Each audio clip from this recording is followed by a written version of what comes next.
Tonight, we are going to travel together across more than 2,000 years of history. We are going to follow a nation's relationship with the sea, not just the battles and the shipwrecks, the admirals and the disasters, but the whole long, complicated, sometimes glorious, sometimes heartbreaking story of how France came to sail the oceans of the world and what happened when it did. This is a sleep story. That means it is designed to carry you gently, the way a slow current carries a boat on a still river. There is no rush here. The narrative will move at its own pace, steady, unhurried, rich with detail, and if you find yourself drifting somewhere along the way, somewhere between the candlelit shipyards of Rochefort and the fog-shrouded straits of the English Channel, that is exactly as it should be.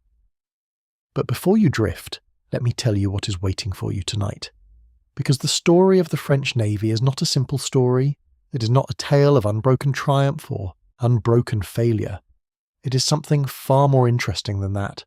It is the story of a nation that kept rebuilding, a nation that was beaten at sea, humiliated at sea, stripped of its colonies, its ships, its officers, its ambition, and that kept coming back. Again and again, across the centuries, France returned to the water. We will begin in a time before France was France, when the people of ancient Gaul first launched their hide-covered boats into the grey Atlantic. We will follow the slow, complicated emergence of something that might be called a royal fleet, and we will watch that fleet grow and collapse and grow again under the pressure of the Crusades, the 100 Years' War, the wars of kings and cardinals. We will sail with Francis I into the age of exploration, and we will listen to Giovanni da Verrazzano as he describes for the first time the shore of a continent that Europeans would come to call North America. We will sail with Jacques Cartier up a river so enormous he could barely believe it was a river. We will follow the great Cardinal Richelieu as he sat at his desk in the Palais Royal and decided with absolute cold clarity that France needed a navy and that he was going to build one. We will watch Jean-Baptiste Colbert turn a small, disorganized collection of ships into one of the most powerful fleets in the world. We will stand on the deck at the Battle of Beachy Head and watch France, for one brief and brilliant summer, rule the English Channel, and then we will watch it all fall apart again. We will cross the Atlantic with the Marquis de Lafayette's allies, and we will feel the extraordinary satisfaction of the Battle of the Chesapeake, where a French admiral named de Grasse outmanoeuvred a British fleet and made American independence possible. We will sit in the silence after Trafalgar, where everything France had tried to build at sea came apart in 4 hours of cannon smoke and chaos off the coast of southern Spain, and then we will follow the story into the modern age, through steam and iron, through the world wars, through the extraordinary tragedy of Mers-el-Kébir, where a British fleet opened fire on former allies and changed the course of the war, through the Cold War and the development of France's nuclear-armed submarines, all the way to the present day, and the aircraft carrier Charles de Gaulle, still sailing, still projecting French power across the world's oceans. It is a long story, a deep story, the kind of story that rewards patience and rewards listening. So settle in. Let your breathing slow. The water is calm tonight, and the narrative tide is coming in. Let us begin at the very beginning, in the cold, dark water at the edge of the ancient world. Long before there were French admirals, long before there were French ships, long before there was anything that could be called France at all, there were people living along the coastline of what we now call Western Europe, and those people had an intimate and complicated relationship with the sea. The Gauls, the Celtic-speaking peoples of ancient Gaul, were not primarily sailors in the way we might imagine when we think of ancient maritime civilizations. They did not build the kind of sleek, oar-driven triremes that the Greeks and Romans perfected in the Mediterranean. But along the Atlantic coast, in the region that Caesar would later call America, the land we now call Brittany, there lived a tribe called the Venetes, and the Veneti was something remarkable. They were the dominant maritime power of the entire Atlantic coast of Europe, and they had been for generations. The Veneti built their ships entirely differently from anything the Mediterranean world had ever seen. Where Greek and Roman ships were built for the relatively calm, enclosed waters of the Mediterranean, low-slung, sleek, relying on oar power and ramming tactics, the Veneti built for the Atlantic. Their ships had high freeboard, meaning the Sides rose well above the waterline to withstand the Atlantic swell. They were broad and deep, built not of the lightweight planking of Mediterranean vessels, but of thick oak, fastened together with iron bolts rather than wooden pegs.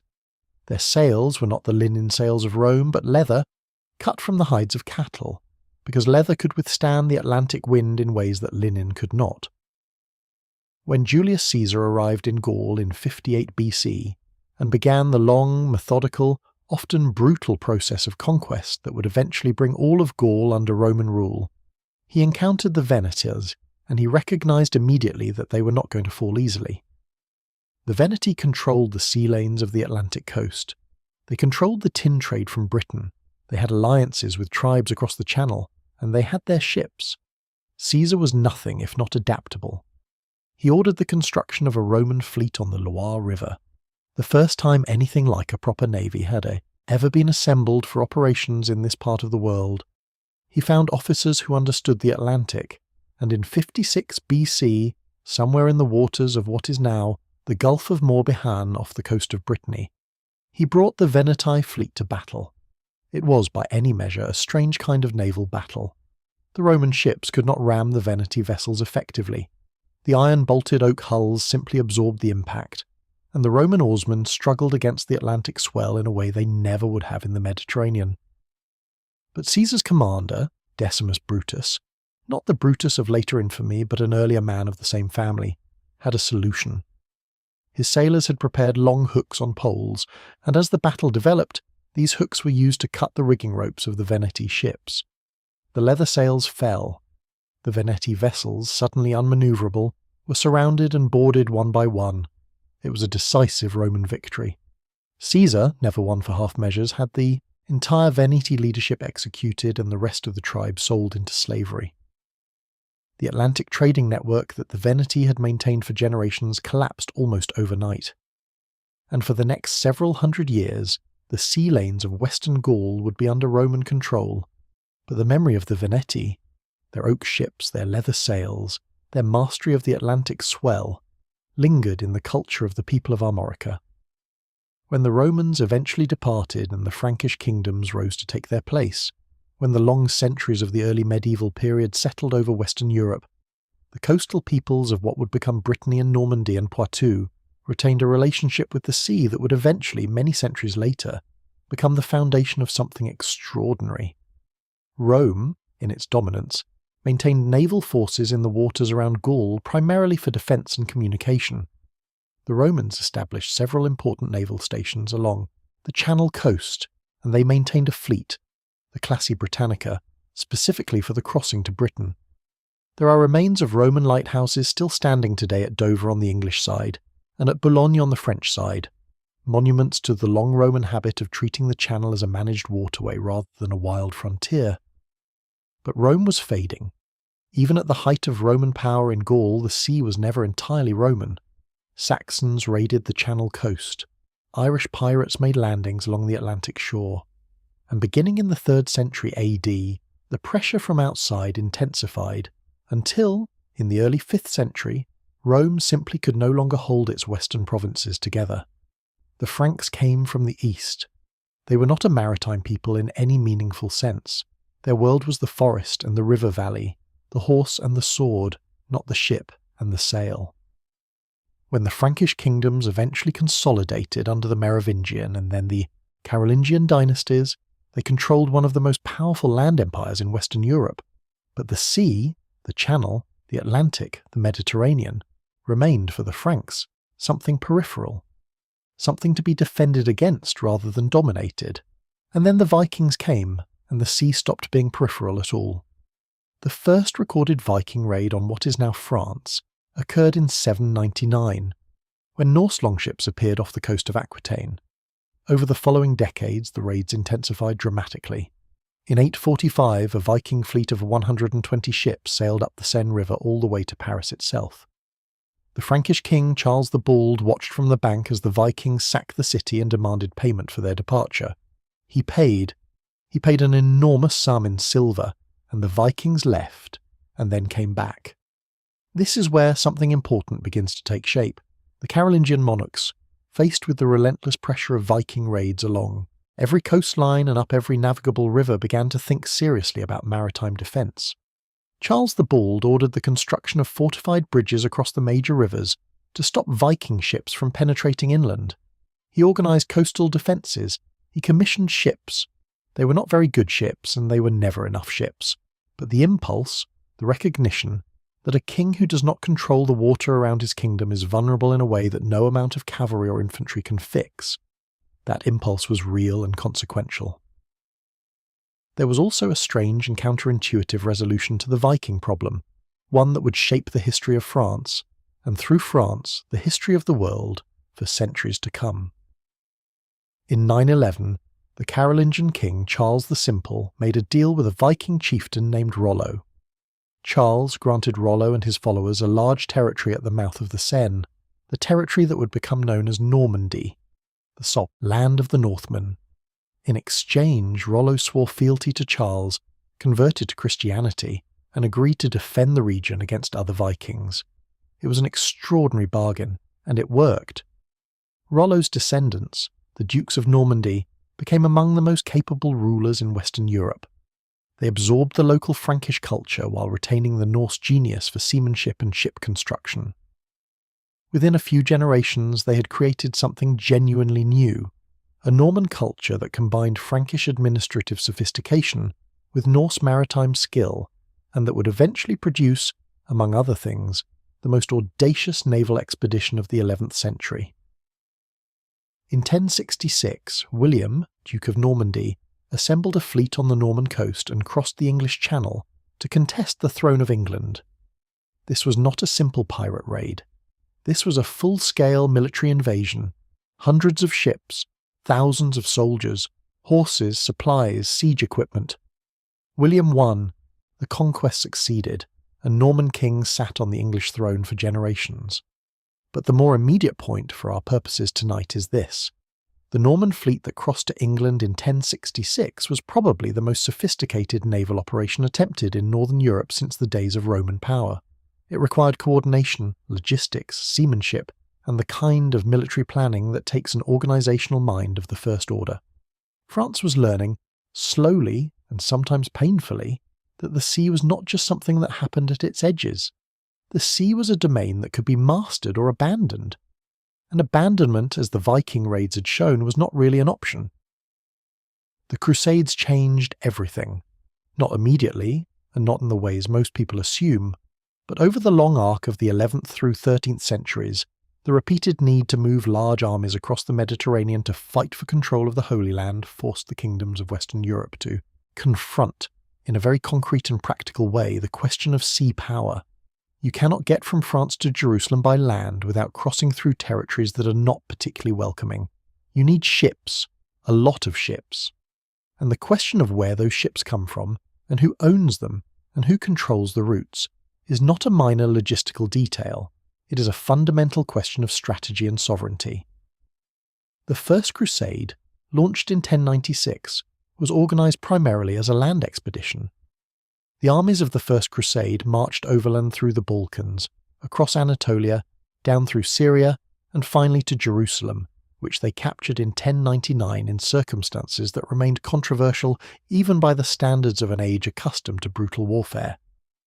The sea played a role, but primarily as a supply line managed by Italian commercial cities, Venice, Genoa, Pisa, rather than as a domain the crusading powers themselves controlled. But by the time of the Second Crusade in 1147, things had shifted. The sea route was clearly more practical for large forces, and the Italian maritime cities had demonstrated, somewhat embarrassingly, just how much leverage could be extracted by whoever controlled naval transportation. The French kings and nobles who participated in crusading expeditions were increasingly aware that their dependence on Venetian or Genoese shipping was a strategic vulnerability. King Louis VII of France sailed on the Second Crusade, and whatever lessons he drew from the experience seemed to have been primarily military and spiritual rather than maritime. The crusade was not a success, and Louis returned to France chastened and financially drained. But the experience planted seeds that would eventually grow into something important. It was Louis IX, St. Louis, as he would be canonized, who made the most serious attempt to address the question of French sea power in the crusading context. Louis IX was a genuinely extraordinary man, deeply pious, obsessively conscientious, and possessed of an administrative intelligence that made him one of the most effective rulers of the medieval period. When he decided to launch his first crusade in 1248, he decided to do it properly.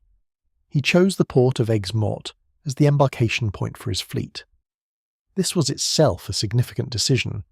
Aigues-Mortes was a new town, built almost from scratch on the marshy coastline of the Camargue in what is now southern France, specifically to serve as a royal port giving France direct access to the Mediterranean without having to rely on the ports of independent lords or the Italian cities.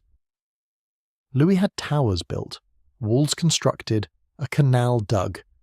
He assembled ships from Genoa and Marseille and Spain, but he organised the whole enterprise as a royal operation.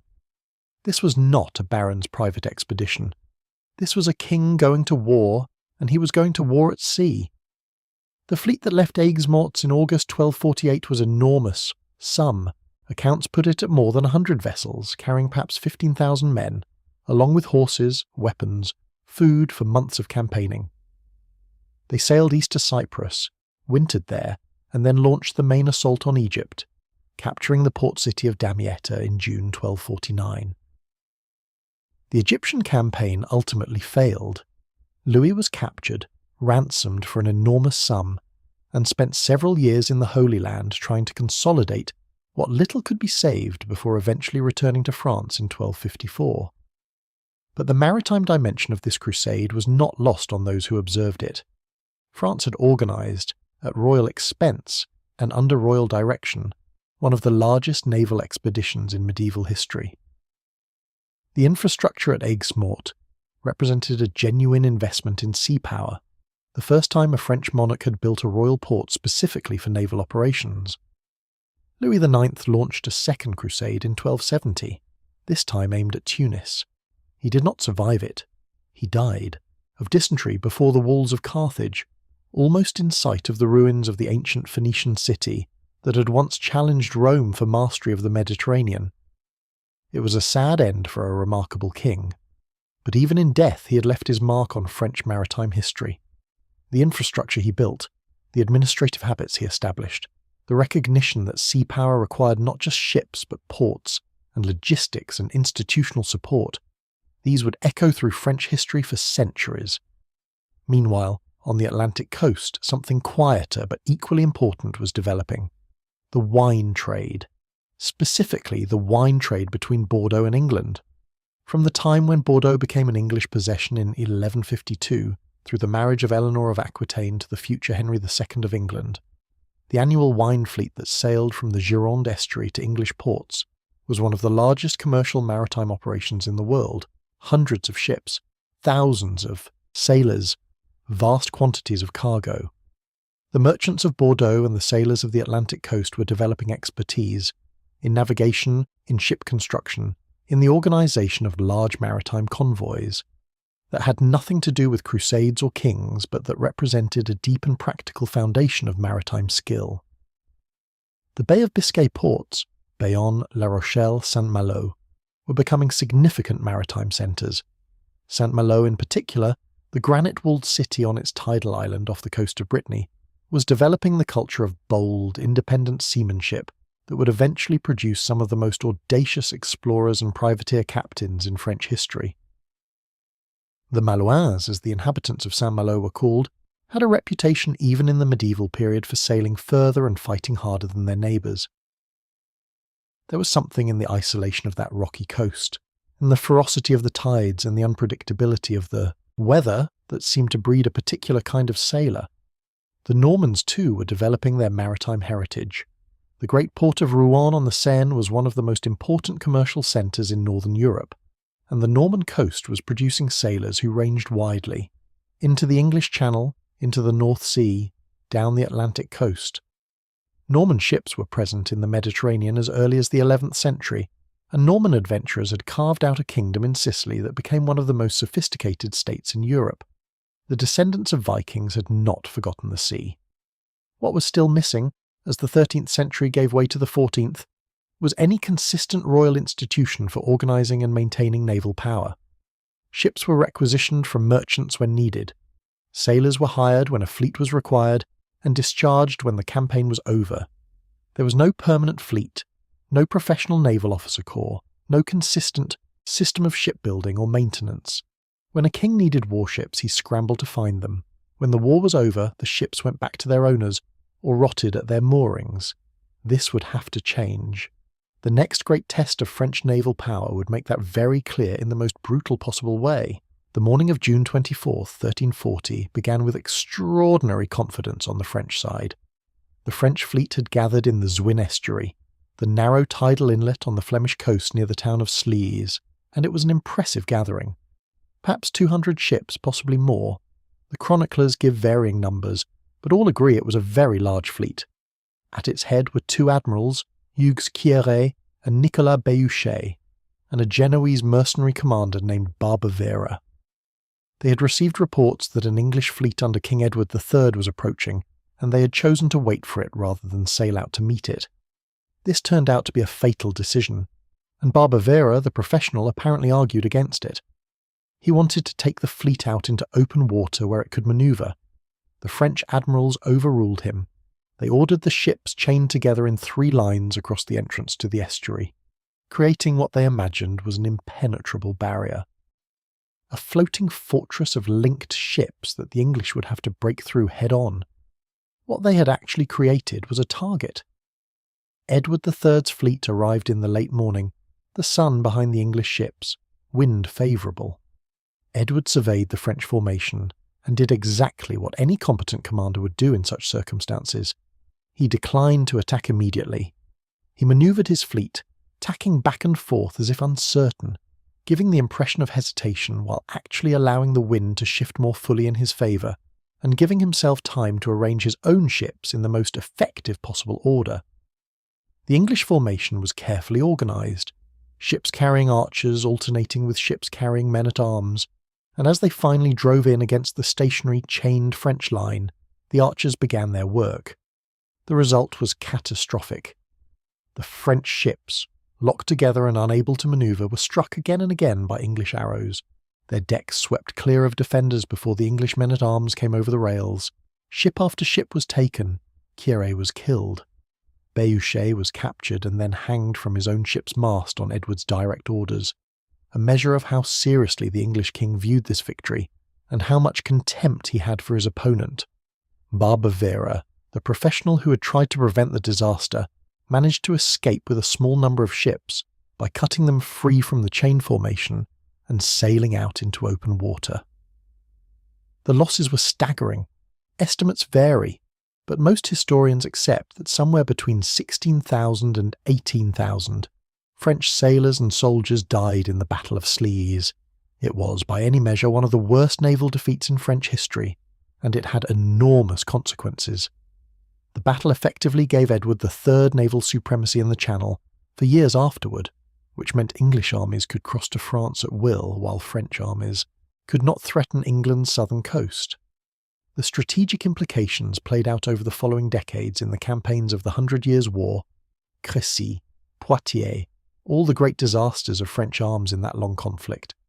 And while it would be an oversimplification to say that Slees caused Crécy, the loss of the Channel was a background condition of French strategic weakness throughout the early phases of the war.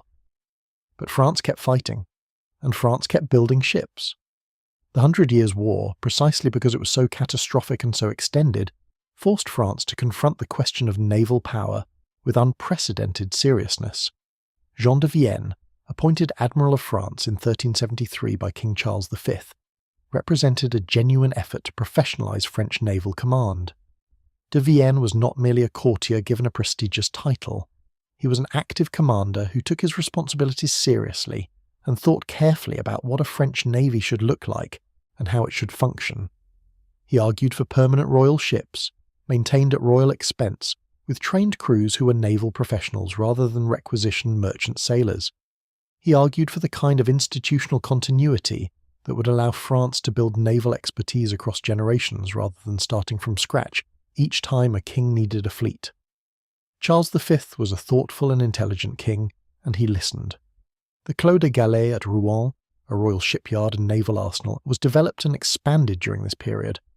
Royal ships were commissioned and maintained on a more permanent basis than had previously been the case. The organisational foundations of something that might eventually become a permanent French navy were being laid, slowly and imperfectly, but laid nonetheless. And then came Agincourt in 1415, and the catastrophe of the Treaty of Troyes in 1420, which briefly made the English king heir to the French throne, and the death of Charles VI, and the long chaotic middle years of the 100 Years' War when France seemed on the point of dissolution. Naval questions necessarily took a back seat to the immediate survival of the French state. Yet the sea never entirely disappeared from the picture. Jean de Vienne, who had worked so hard to build French naval power, died fighting at the Battle of Nicopolis in 1396. One of those strange deflections of history, where a man dedicated to one cause dies in the service of another, far from the domain he loved. But the ideas he had championed lived on. The concept of a permanent royal navy, of institutional maritime power that belonged to the crown rather than to any individual lord or merchant, had been planted. It fell to the French privateers and corsairs to keep French maritime ambition alive during the darkest years of the war. The corsairs of Brittany and Normandy and the Atlantic ports did not stop sailing when the royal fleet collapsed. They raided English shipping. They disrupted Channel trade. They kept a form of naval pressure on English commercial interests that helped, in its small way, to sustain the French cause. The most famous of them was Jean de Penthièvre, and behind him came a long tradition of Breton and Norman sea captains who operated in the murky borderland between legitimate naval service and outright piracy, a tradition that would eventually evolve into the institution of the privateer, the licensed pirate, the corsair sailing under royal letters of marque. The war ended in 1453 with the French reconquest of Gascony and the effective end of English territorial holdings on the continent. France had survived. It had, against what sometimes seemed like impossible odds, reconstituted itself as a coherent kingdom. And now the question was what to do next, including what to do about the sea. The answer, in the late 15th century, was complicated by geography and politics in ways that made straightforward naval development difficult. France faced the Atlantic to the west, the Channel to the north, the Mediterranean to the south, and hostile or uncertain neighbours in almost every direction. Building a navy meant choosing which sea to prioritise, which enemies to confront, which trade routes to protect. These were not simple questions, and the French kings of the late 15th century, Louis XI, Charles VIII, Louis XII, had land-based strategic priorities that consistently pushed maritime concerns to the margins. But the age was changing.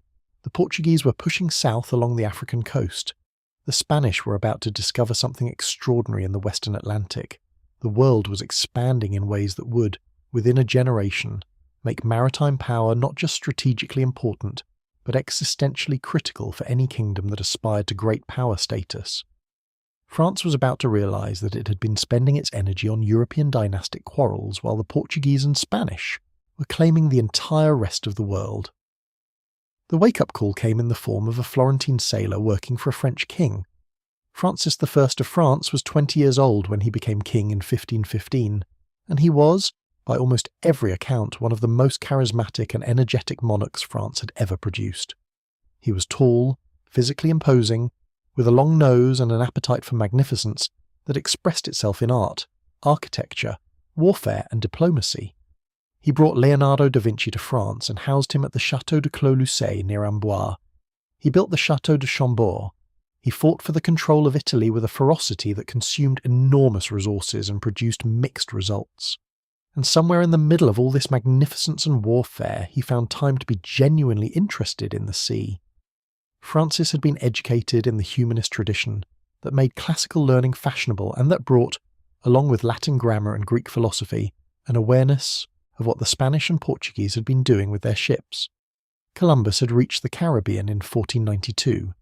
Vasco da Gama had rounded the Cape of Good Hope and reached India in 1498.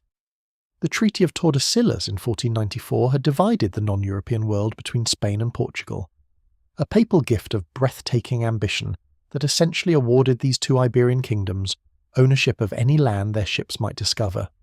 Francis, who was not especially deferential to popes in the best of circumstances, reportedly remarked that he would very much like to see the clause in Adam's will that assigned half the world to Spain and the other half to Portugal.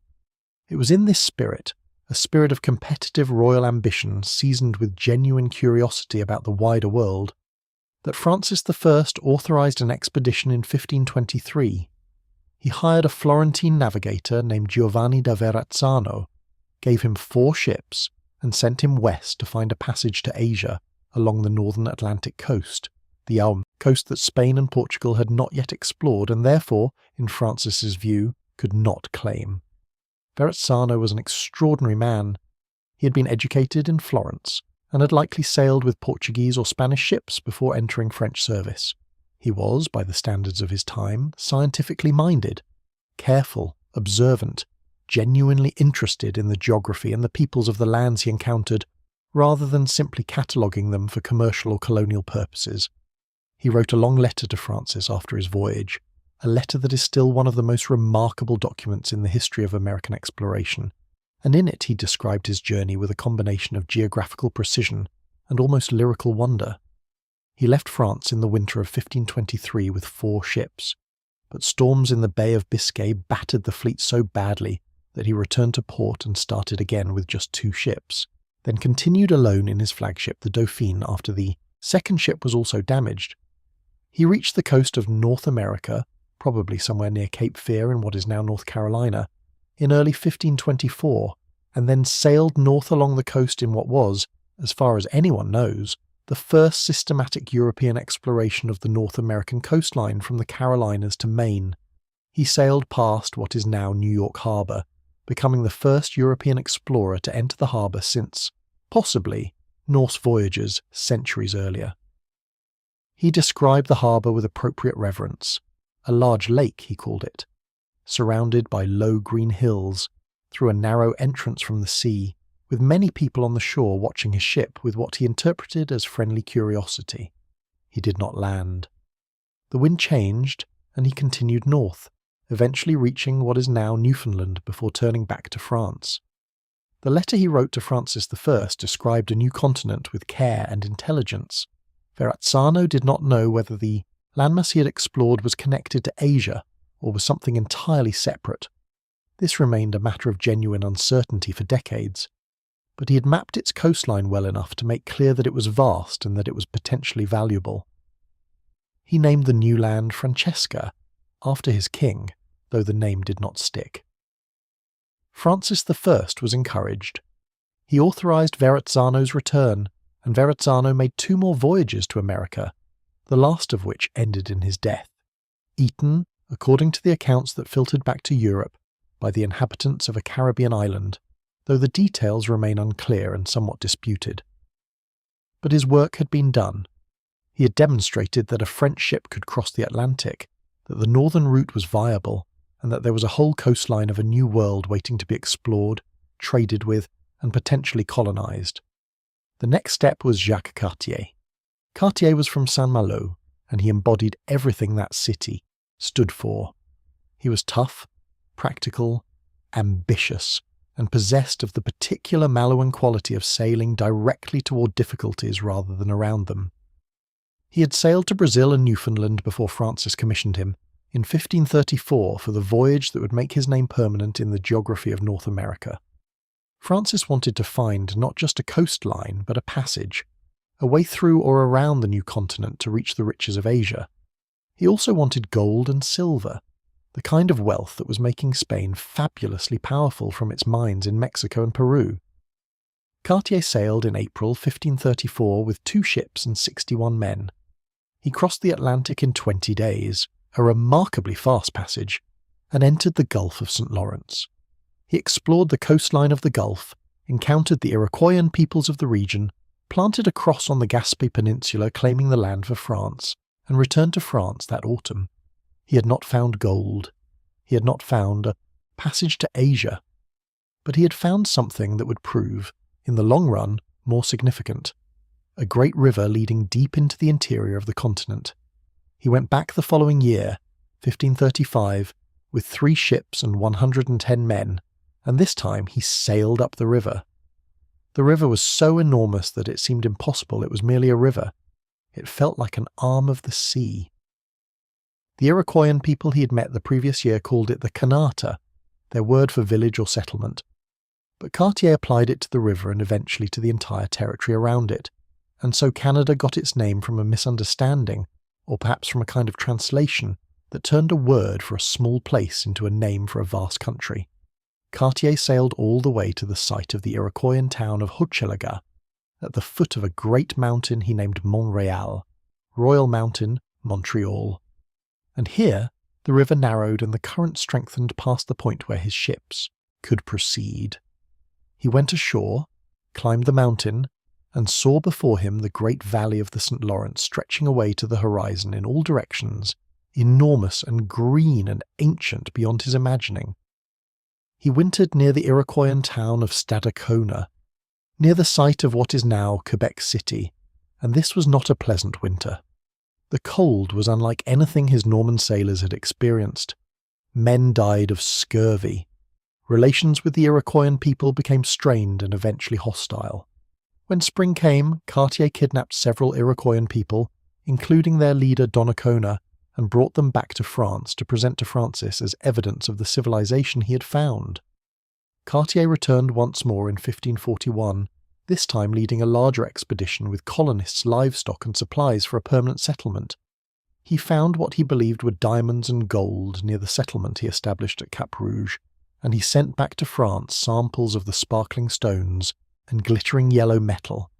They turned out to be quartz and iron pyrite, fool's gold, the eternal disappointment of the hopeful prospector.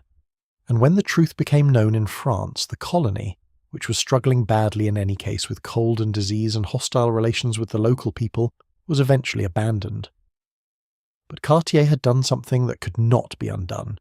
He had shown that the interior of North America was accessible by water, that it contained enormous rivers navigable for hundreds of miles, and that the land was fertile and the forests vast. He had shown that France could reach this land, claim it, and potentially colonize it.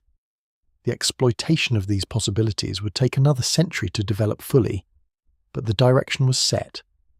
Meanwhile, another dimension of French maritime ambition was being acted out on the Atlantic coast of Brazil, where French traders and settlers had established themselves in what they called France Antarctique, the beginnings of what might have become a French South America. The Huguenot admiral Nicolas Durand de Villegagnon led an expedition in 1555 that established a base on an island in Guanabara Bay, the harbour of what is now Rio de Janeiro. It was a remarkable enterprise.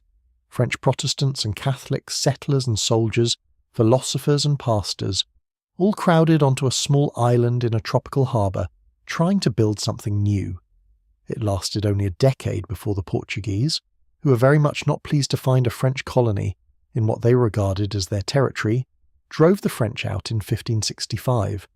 But the attempt itself speaks to the scope of French maritime ambition in the mid-16th century. France was reaching for the entire Atlantic world, north and south, tropical and Arctic. The question was whether it had the institutional capacity, the naval power, and the political will to hold what it was reaching for.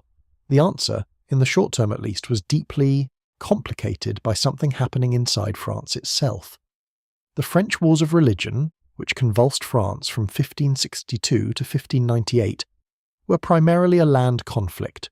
The massacres, the sieges, the assassinations, the cycles of terrible violence that marked the struggle between the Catholic majority and the Huguenot minority for the soul and sovereignty of France.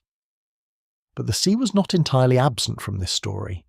In fact, the religious wars created a maritime dimension of French history that would echo for generations.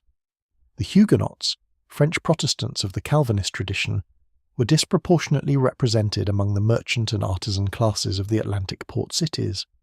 La Rochelle, on the Bay of Biscay, was a predominantly Protestant city, and it was also one of the most important ports in France. Dieppe and Rouen, on the Norman coast, had substantial Protestant populations. The sea captains and ship owners of these cities brought their religion aboard their vessels, and when the wars of religion began, they brought their ships to the Protestant cause. The most dramatic expression of this was the attempted establishment of a Huguenot colony in Florida. In 1562, Jean Ribault led an expedition to the coast of what is now South Carolina, planted a column claiming the land for France, established a small settlement of Huguenots who hoped to find religious freedom in a distant land beyond the reach of French Catholic persecution. The colony failed, the settlers ran short of food, built a desperate makeshift boat, and attempted to sail back to France, a voyage that nearly killed them all. But Ribault tried again in 1565, this time leading a larger expedition of 7 ships and perhaps 300 colonists to reinforce a settlement that had been established in the meantime at Fort Caroline, near what is now Jacksonville, Florida. The Spanish were already there. Philip II of Spain viewed French settlement in Florida as both a territorial challenge and a religious one. Protestant settlers near the Florida Straits, through which the annual Spanish treasure fleet sailed from Havana to Seville, were not something he was prepared to tolerate. He sent Pedro Menendez de Aviles with a substantial fleet and instructions to remove the French by whatever means necessary. What followed was one of the most brutal episodes in the early history of North America. Menendez established the settlement of St. Augustine, the oldest continuously occupied European city in the continental United States, and then systematically destroyed the French presence. Fort Caroline was stormed and its garrison massacred. Ribault's fleet was caught by a hurricane and wrecked on the Florida coast. The survivors were captured by Menendez and killed, most of them. The Spanish executed them largely on the grounds that they were heretics, a justification that mixed religious and strategic calculation in proportions that historians have debated ever since. The news of the massacre at Fort Caroline reached France and caused an outcry even among many Catholics. Dominique de Gourgues, a Catholic Gascon captain who appears to have been motivated primarily by a sense of French national honour rather than by any sympathy for Protestantism, organised a private revenge expedition in 1567, sailed to Florida with 3 ships, allied himself with the local Timucua people, and destroyed the Spanish forts that had been built on the site of the former French settlement. He hanged the Spanish prisoners he took in a pointed imitation of what the Spanish had done to the French, with a sign above the gallows reading not as heretics and traitors, the inscription Menendez had used, but as murderers and thieves. Then he sailed away. It was a perfectly French response to a disaster, literary, symbolic, strategically meaningless, but emotionally satisfying. And it illustrated something important about the French approach to maritime conflict in this period. The line between royal naval operations and private enterprise was almost entirely blurred. There was no permanent French navy worth speaking of. What there was a tradition of energetic, independent maritime action, carried out by individual captains under various degrees of royal authorization or no authorization at all. This tradition had its most famous expression in the institution of the corsair. The corsair was, formerly, a privateer, a private vessel operating under letters of marque from a sovereign government, authorized to attack the shipping of enemy states and to keep a portion of the proceeds. In practice, the line between corsair and pirate was not always clear, and some of the most famous French corsairs of this period operated on both sides of it at different times. Jean Angot of Dieppe was perhaps the greatest of them. He was not a sailor himself, but a merchant prince, a man of enormous wealth who owned a fleet of ships and employed captains to sail them on voyages that combined legitimate trade with aggressive privateering. His captains raided Portuguese shipping in the Atlantic, harassed Spanish merchants, and made Angot fabulously wealthy. His country house at Varennes near Dieppe still stands, decorated with the kind of Renaissance magnificence that only serious money can produce. When King Francis I found himself in financial difficulty, which was often, he was not above borrowing from Angot. The privateers of Brittany, particularly those of Saint-Malo, developed a tradition that would eventually produce the most famous corsairs in history. Men like Duguay-Trouin and Jean Bart, of whom much more later, grew up in a culture that celebrated maritime boldness as the highest virtue and that regarded the sea as a place where a man of sufficient courage and intelligence could make his own fortune and his own reputation, regardless of what was happening on shore. This culture of maritime independence had real strengths. It produced extraordinary individual sailors. It kept French maritime skills alive through periods when the Royal Navy barely existed. It projected French power into the Atlantic and the Caribbean in ways that the Crown could never have funded directly. But it also had a critical weakness. It was inherently fragmented. There was no coordination, no strategy, no accumulation of institutional knowledge and organisational capacity. Every privateer fleet was a personal enterprise, built around a single captain, dissolved when he retired or died. France needed a navy. It had always needed a navy. The question of why France kept failing to build and maintain one is partly a question of resources. France was, throughout this period, investing enormous wealth in its land armies, and partly a question of political culture. France was a continental power that thought in continental terms. The sea, for most French politicians and soldiers, was the edge of France rather than the centre of it. It took a cardinal to change this. Not just any cardinal, arguably the greatest political mind in French history. Armand Jean du Plessis de Richelieu became Chief Minister of France in 1624, and he spent the next 18 years constructing, with extraordinary patience and systematic intelligence, the apparatus of the modern French state. He broke the power of the Protestant nobles by destroying the political and military independence of the Huguenot strongholds, most dramatically with the siege of La Rochelle in 1627 to 1628. He broke the power of the Catholic aristocracy by executing or imprisoning any noble who defied royal authority. He built the Académie Française to systematise the French language. He created the intendant system that would allow the royal government to administer France directly, bypassing the often obstructive local powers. He was, in short, a man who believed that problems could be solved by sufficiently rigorous application of intelligence and will. He turned this intelligence and will to the question of the navy. When Richelieu took power, France had almost no permanent royal fleet. There were a few royal ships, poorly maintained and ineffectively organised. There was no permanent naval officer corps. There was no coherent administrative structure for naval affairs. There were no arsenals capable of building and maintaining a fleet of any size. There were not even reliable charts of the French coastline. The navy that France might have needed in a crisis was essentially an improvised collection of merchant ships and privateers, organised ad hoc, incapable of sustained strategic action. Richelieu himself became Grand Master and Superintendent General of Navigation and Commerce in 1626, taking direct personal responsibility for maritime affairs in a way that no previous French statesman had done. He hired Dutch and Venetian experts to advise him on shipbuilding and naval administration. He ordered the construction of proper arsenals at Brest on the Atlantic coast, and at Toulon on the Mediterranean. He established a systematic programme of ship, construction, commissioning new vessels of specified types and qualities, rather than simply accepting whatever the private yards happened to produce. He created administrative structures, a naval bureaucracy, to manage the fleet on a permanent basis rather than assembling and dissolving it in response to each individual emergency. The numbers tell the story clearly. When Richelieu took over, France had approximately a dozen ships that could be called warships by any generous definition. By the time of his death in 1642, France had more than 60 ships of the line, vessels capable of standing in a battle fleet and delivering sustained broadsides, and another 20 or so lighter vessels. This was not a fleet that could challenge the Dutch or English fleets of the period, which were larger and more experienced, but it was a real fleet. It was an institution rather than an improvisation. Richelieu also thought carefully about the relationship between the navy and France's strategic interests. He saw clearly that France's position in the Mediterranean required naval power to be credible. A France that could not project force at sea would always be vulnerable to Spanish or Italian threats along its southern coastline. He also saw that France's colonial ambitions in the Atlantic and the Caribbean required naval protection and support. The Company of New France, which Richelieu created in 1627, was an attempt to bring some organisation to the previously chaotic French effort in Canada, providing it with a monopoly of the Canadian trade and the obligation to settle settlers. The siege of La Rochelle illustrated both the necessity and the limitations of Richelieu's naval programme.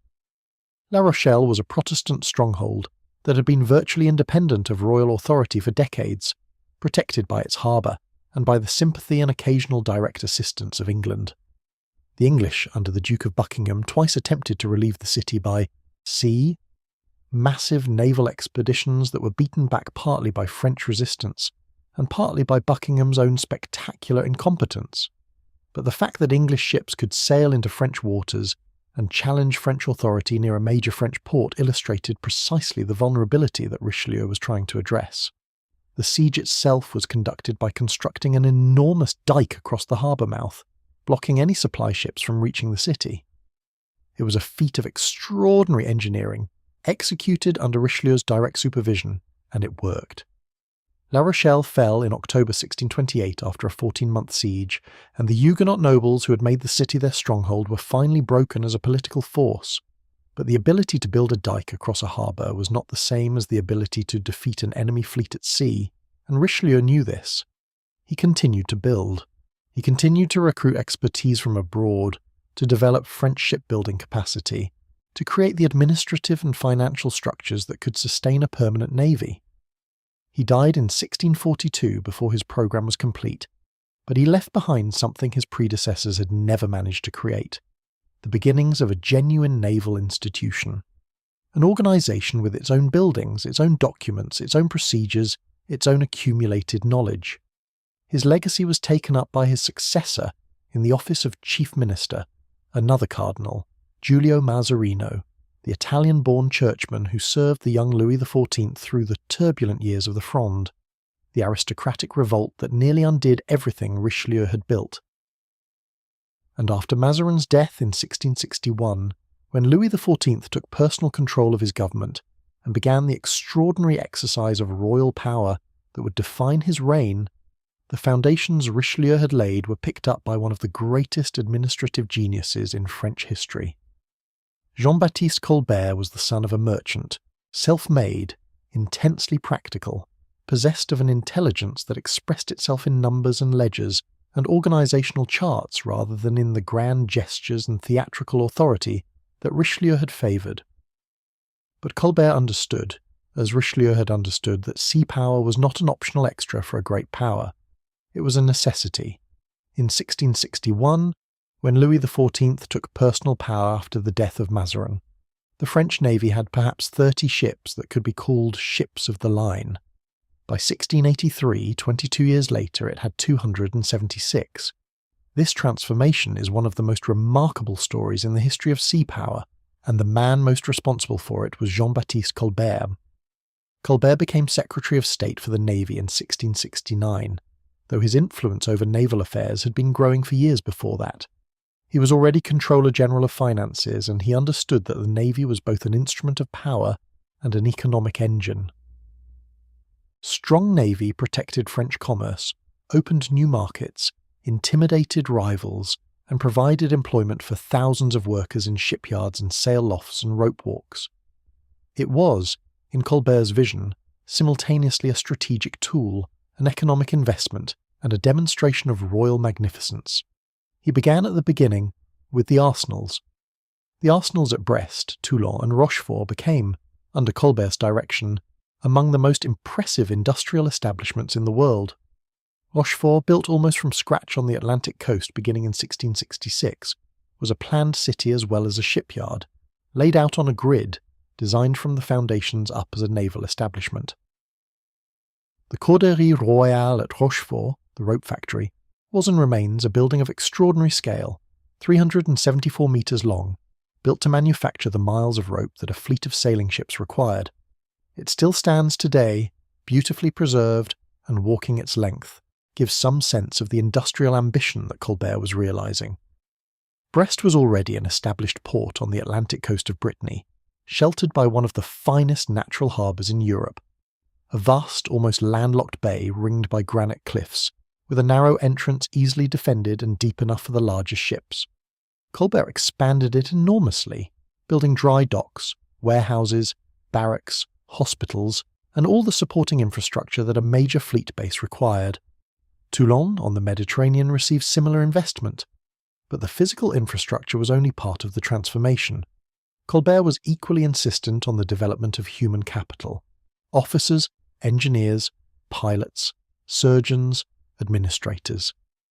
He established a system of training for naval officers, the Garde de la Marine, which was France's first formal naval officer corps. Young men of good family were recruited, trained in seamanship and navigation and gunnery, and formed into a professional cadre that would provide the Navy with leadership in a systematic way, rather than relying on whatever aristocratic generals the court chose to honour with naval commands.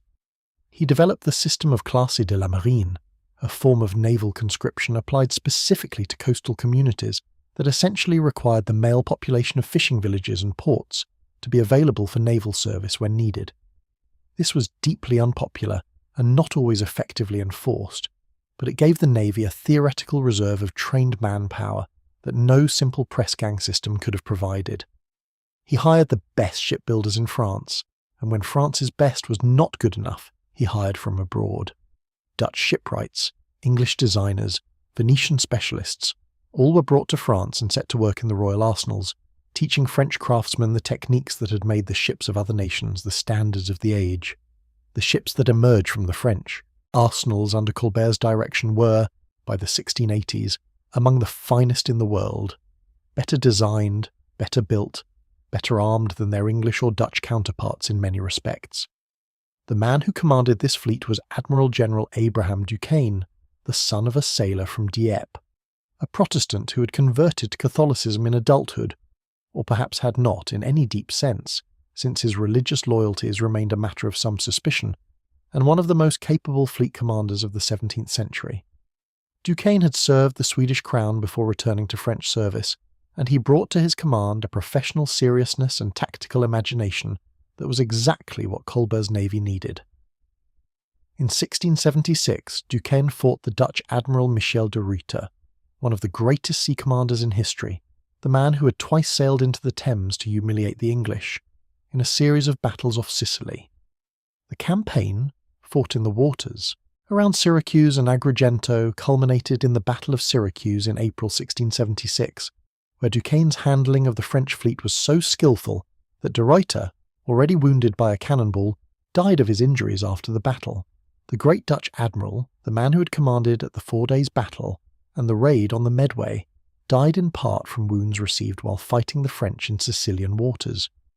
Louis XIV, for whom even de Ruyter's corpse was an occasion for protocol management, allowed de Ruyter's body to be returned to the Netherlands with full honours, a rare gesture of respect for an enemy. But the victory was France's, and it was real. French naval power had for the first time demonstrated at sea the same kind of dominance that French arms exercised on land. The Chevalier de Tourville, who would become the dominant French naval commander of the following generation, served under Duquesne and learned from him. Tourville was everything the new French naval officer was supposed to be: professionally trained, technically proficient, courageous but not reckless, capable of handling a large fleet with the kind of systematic organisation that distinguished a disciplined navy from a collection of individual ships. He was also, importantly, from a family with deep connections to the sea. His family had produced naval officers for generations, and he had spent most of his adult life on the water. Under Louis XIV's personal direction, with Colbert's organisational genius providing the material foundation and Tourville providing the tactical leadership, the French navy reached its zenith. By the early 1680s, France had more ships of the line than England and the Dutch Republic combined. It controlled the Mediterranean and was a major power in the Atlantic. Its shipyards were producing vessels that were faster and more powerfully armed than anything else afloat. Its officer corps was trained, experienced and motivated. And then, almost immediately, the system began to show its limitations. The War of the Grand Alliance, which began in 1688 when William of Orange invaded England and took its throne, creating the Anglo-Dutch alliance against France that Louis XIV had long feared, presented the French navy with its greatest test. England and the Dutch Republic, the two most powerful maritime nations in the world, were now fighting together against France. On paper, this should have been catastrophic. In practice, the early years of the war demonstrated just how much Colbert's building programme had achieved. At the Battle of Beachy Head in June 1690, Tourville commanded a French fleet of about 75 ships of the line against an Anglo-Dutch fleet of nearly 60. The engagement was fought in the grey waters of the English Channel, off the chalk headland that gives the battle its name, and it resulted in a French victory that was, if not as decisive as Tourville might have wished, strategically significant. The Anglo-Dutch fleet was badly mauled, about a dozen ships lost or destroyed, and for the first time since the English Civil War, the English Channel was, at least temporarily, under French control.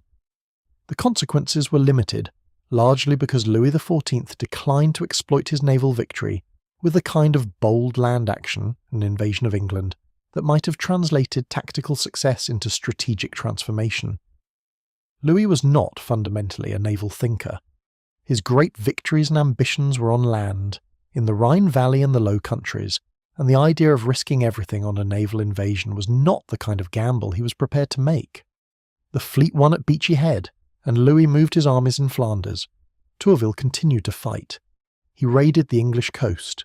He supported the exiled James II's attempt to recover his throne in Ireland. He kept the Channel sea lanes under pressure, but the strategic opportunity created by Beachy Head was gradually eroded by the failure to follow it through, and the English and Dutch, recovering from their initial defeats, began to improve their cooperation and their tactics. The reckoning came in May 1692, off the coast of Normandy, in the waters between the Cotentin Peninsula and the Channel Islands. Louis XIV had finally decided that the moment for a Jacobite invasion of England had come. James II was waiting with his army. A vast invasion fleet of transport ships had been assembled. All that was needed was for Tourville to clear the channel of the Anglo-Dutch fleet. The problem was that Tourville did not have enough ships. The French fleet had suffered from attrition, from maintenance failures, from the diversion of resources to the land war. Instead of the overwhelming force that such an operation required, Tourville had about 44 ships of the line, against the combined Anglo-Dutch fleet of nearly 100. He knew the odds. He sent word to Louis asking for instructions. Louis, advised by courtiers who either did not understand or did not care about the realities of naval combat, ordered Tourville to attack regardless. The king commanded. Tourville obeyed. The Battle of Barfleur, fought on May 29, 1692, was in some ways a demonstration of extraordinary individual courage and professional competence under impossible conditions. Tourville's smaller fleet held against the Anglo-Dutch force for hours, his flagship the Soleil Royal engaging multiple opponents simultaneously, the French gunnery disciplined and effective even as the odds mounted impossibly against them. But numbers are numbers, and eventually the French fleet, battered and with no possibility of victory, was forced to retreat. What followed, over the next several days, became known as the Battle of La Hogue, and it was a disaster. 12 French ships of the line, separated from the main fleet and unable to find shelter in friendly harbours, were driven ashore and burned by English longboats that came in at low tide and set fire to them. 2 of the burning ships were the great showpieces of the French navy, the Soleil Royal, Tourville's flagship, and the Triumphant. King James watched from the shore as they burned. The English sailors who rowed in to fire the ships were later said to have cheered when James praised their courage, apparently finding the praise of an English king more meaningful than the service of a French one. La Hogue did not end French naval power, but it marked the effective end of the ambition to contest English command of the Channel. The invasion project was abandoned.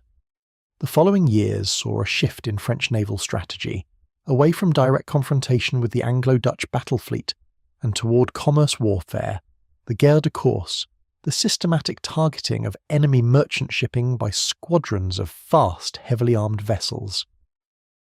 This strategy was brilliantly executed by a generation of corsair commanders who elevated French privateering to a form of art. Jean Bart from Dunkirk was perhaps the most celebrated of them, a man of enormous physical courage and considerable tactical intelligence who had started his career in the Dutch service before transferring his allegiance to France, and who conducted a series of raids so audacious that Louis XIV eventually summoned him to Versailles to be personally congratulated. Jean Bart was famous for not being impressed by Versailles, which was itself a form of celebrity. René Duguay-Trouin was another, born in Saint-Malo in 1673. He went to sea at 15, and by his early 20s was commanding privateering expeditions that ranged from the Channel to the Caribbean to the coast of Brazil. In 1711, in perhaps his most extraordinary exploit, he led a squadron of 17 ships across the Atlantic, captured the port of Rio de Janeiro from the Portuguese, and demanded and received a massive ransom before sailing back to France. It was a purely private enterprise, organised and financed by Saint-Malo merchants, but it demonstrated the reach and audacity of French maritime power in its unofficial form. Pierre de Forbin, the Chevalier de Forbin, was yet another. a nobleman who had served in the French East Indies before returning to Europe and becoming one of the most effective commerce raiders of the war. His memoirs, published after his death, are one of the most vivid accounts of naval warfare in the Age of Sail, full of storms and boarding parties and narrow escapes and the kind of matter-of-fact courage that marked the professional sailor of the period. These men were celebrated. Their exploits were written about, sung about, commemorated in paintings and pamphlets. They were, in their way, national heroes, but the guerre de course, for all its tactical brilliance, could not substitute for strategic naval power. Damaging enemy commerce was valuable. It raised the cost of war for Britain and the Dutch. It required them to divert resources to convoy escort. But it could not change the fundamental strategic balance, which was increasingly tilted toward the maritime powers of the North. The War of the Spanish Succession, which began in 1701 and continued until 1713, saw the same pattern repeat itself. Brilliant individual exploits, tactical competence, occasional moments of naval success, but no ability to challenge the combined Anglo-Dutch fleet in open battle, and a slow erosion of France's overseas interests as British sea power was applied systematically to the problem of French colonialism. The Peace of 1713 left France weakened at sea and strengthened on land. It was the bargain the French political culture kept making, generation after generation: prioritise the army, accept naval weakness, pay the price in colonial territory and maritime trade. For most French strategists, this seemed a reasonable trade. France was, after all, a land power.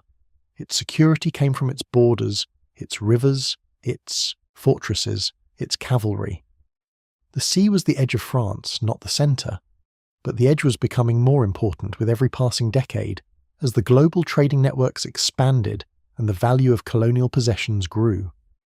And across the Channel, a new and more focused British strategy was developing, a strategy that would, in the middle of the 18th century, strike France at sea with an efficiency and comprehensiveness that dwarfed even La Hogue. The 7 Years' War, which began formally in 1756 but had been preceded by colonial conflicts from 1754, was in many ways the first truly global war in history. It was fought simultaneously in Europe, North America, the Caribbean, West Africa, India, and the Philippines. It involved the armies and navies of most of the major powers of the period, and for France, it was a catastrophe of the first order, a catastrophe whose consequences shaped French policy, French resentment, and French strategy for the next 3 decades. The British strategy in the 7 Years' War, developed under the direction of William Pitt the Elder, was one of brilliant clarity. Britain would use its naval superiority to blockade France, strangling its trade and preventing it from reinforcing or resupplying its colonial possessions. The land war in Europe would be fought largely by Britain's Prussian ally, Frederick the Great, whose extraordinary military talent kept France and its continental partners occupied. Britain's own armies would be used primarily for colonial operations, the capture of French possessions in North America, the Caribbean, India, West Africa. The plan worked with crushing efficiency. In 1759, the year of victories as British historians call it, the results became undeniable. In August, Boscawen's British fleet defeated the French Mediterranean squadron under Delaclue at the Battle of Lagos off the Portuguese coast, destroying or capturing 5 ships of the line and scattering the rest. In November, Hawke's fleet caught the French Atlantic squadron under Conflans in the waters of Quiberon Bay on the Breton coast, and in a battle fought in deteriorating weather with ships running before a rising gale among the shoals and rocks of the Breton coast, destroyed it almost completely. The Battle of Quiberon Bay was a feat of extraordinary seamanship on Hawke's part. His pilots told him it was too dangerous to pursue the French into shallow water near a lee, shore in deteriorating weather. He was reported to have replied, in more or less these words, that he would be responsible for the damage to his own ships, but that if there was a possibility of destroying the enemy, he was going in. He went in. Several of his ships ran aground and some were lost, but the French fleet was destroyed. 7 ships of the line sunk, beached or captured, another dozen scattered into various ports where they were blockaded. While this was happening at sea, the land campaigns were delivering their own verdicts. In North America, the fall of Quebec in September 1759, where the British General Wolfe and the French General Montcalm both died in the battle, effectively ended French resistance in Canada. In India, British forces under Clive were systematically eliminating French influence. In the Caribbean, British expeditions were taking island after island. The peace settlement of 1763, the Treaty of Paris, stripped France of most of its colonial empire. Canada was surrendered to Britain. Most French possessions in India were reduced to a few trading posts. The French presence in the Caribbean was reduced, though not eliminated. France retained its most profitable sugar island, Saint-Domingue, along with Guadeloupe and Martinique. Louisiana was ceded to Spain rather than risk it falling to Britain. The total reckoning was almost incomprehensible in its scale. In a single decade, France had lost most of what Cartier and Champlain and Verrazano and 100 other explorers and colonists had built over the previous 2 centuries. The fisheries of Newfoundland, the fur trade of the St. Lawrence, the network of forts that had once stretched from Quebec to New Orleans, all of it, or nearly all of it, was gone. The reaction in France was complex and interesting. There was shock and shame, certainly. There was political recrimination. Choiseul, the foreign minister who had negotiated the peace, was bitterly criticised both for the failures that had led to it and for the terms he had accepted. But there was also, in certain circles, a determination to learn from what had happened and to build something better. The Duc de Choiseul, to his credit, drew the right conclusions. France had lost because it had been outmatched at sea. The British blockade had strangled French colonial communications. British naval superiority had allowed British armies to be delivered to every theatre of war, while French armies could not be reinforced. The solution was obvious. France needed to rebuild its navy, and to rebuild it to a standard that could genuinely challenge British sea power rather than simply being destroyed by it. Choiseul began the rebuilding systematically. He established a new system of ship design, employing some of the most talented naval architects in Europe, men like Sanet and Bouguer, who brought mathematical precision to the problem of how a ship should be shaped for speed, stability, and fighting power. He reformed naval administration, reorganized the officer corps, invested in the arsenals. He also began to develop a strategy for how a rebuilt French navy should be used, not in direct battle fleet confrontations where British experience and numbers would tell, but in hit-and-run operations, in supporting colonial campaigns, in disrupting British trade. And he began to look for allies. France would need partners if it was going to challenge British sea power. The most obvious ally was the new United States of America, a nation that had not yet been born in 1763, but that, in the following decade, would emerge from the wreckage of British colonial policy as exactly the kind of partner France needed for revenge. A generation of French naval officers grew up in the decade after the 7 Years' War, animated by the double motivation of professional pride and national resentment. They had been beaten. They intended not to be beaten again.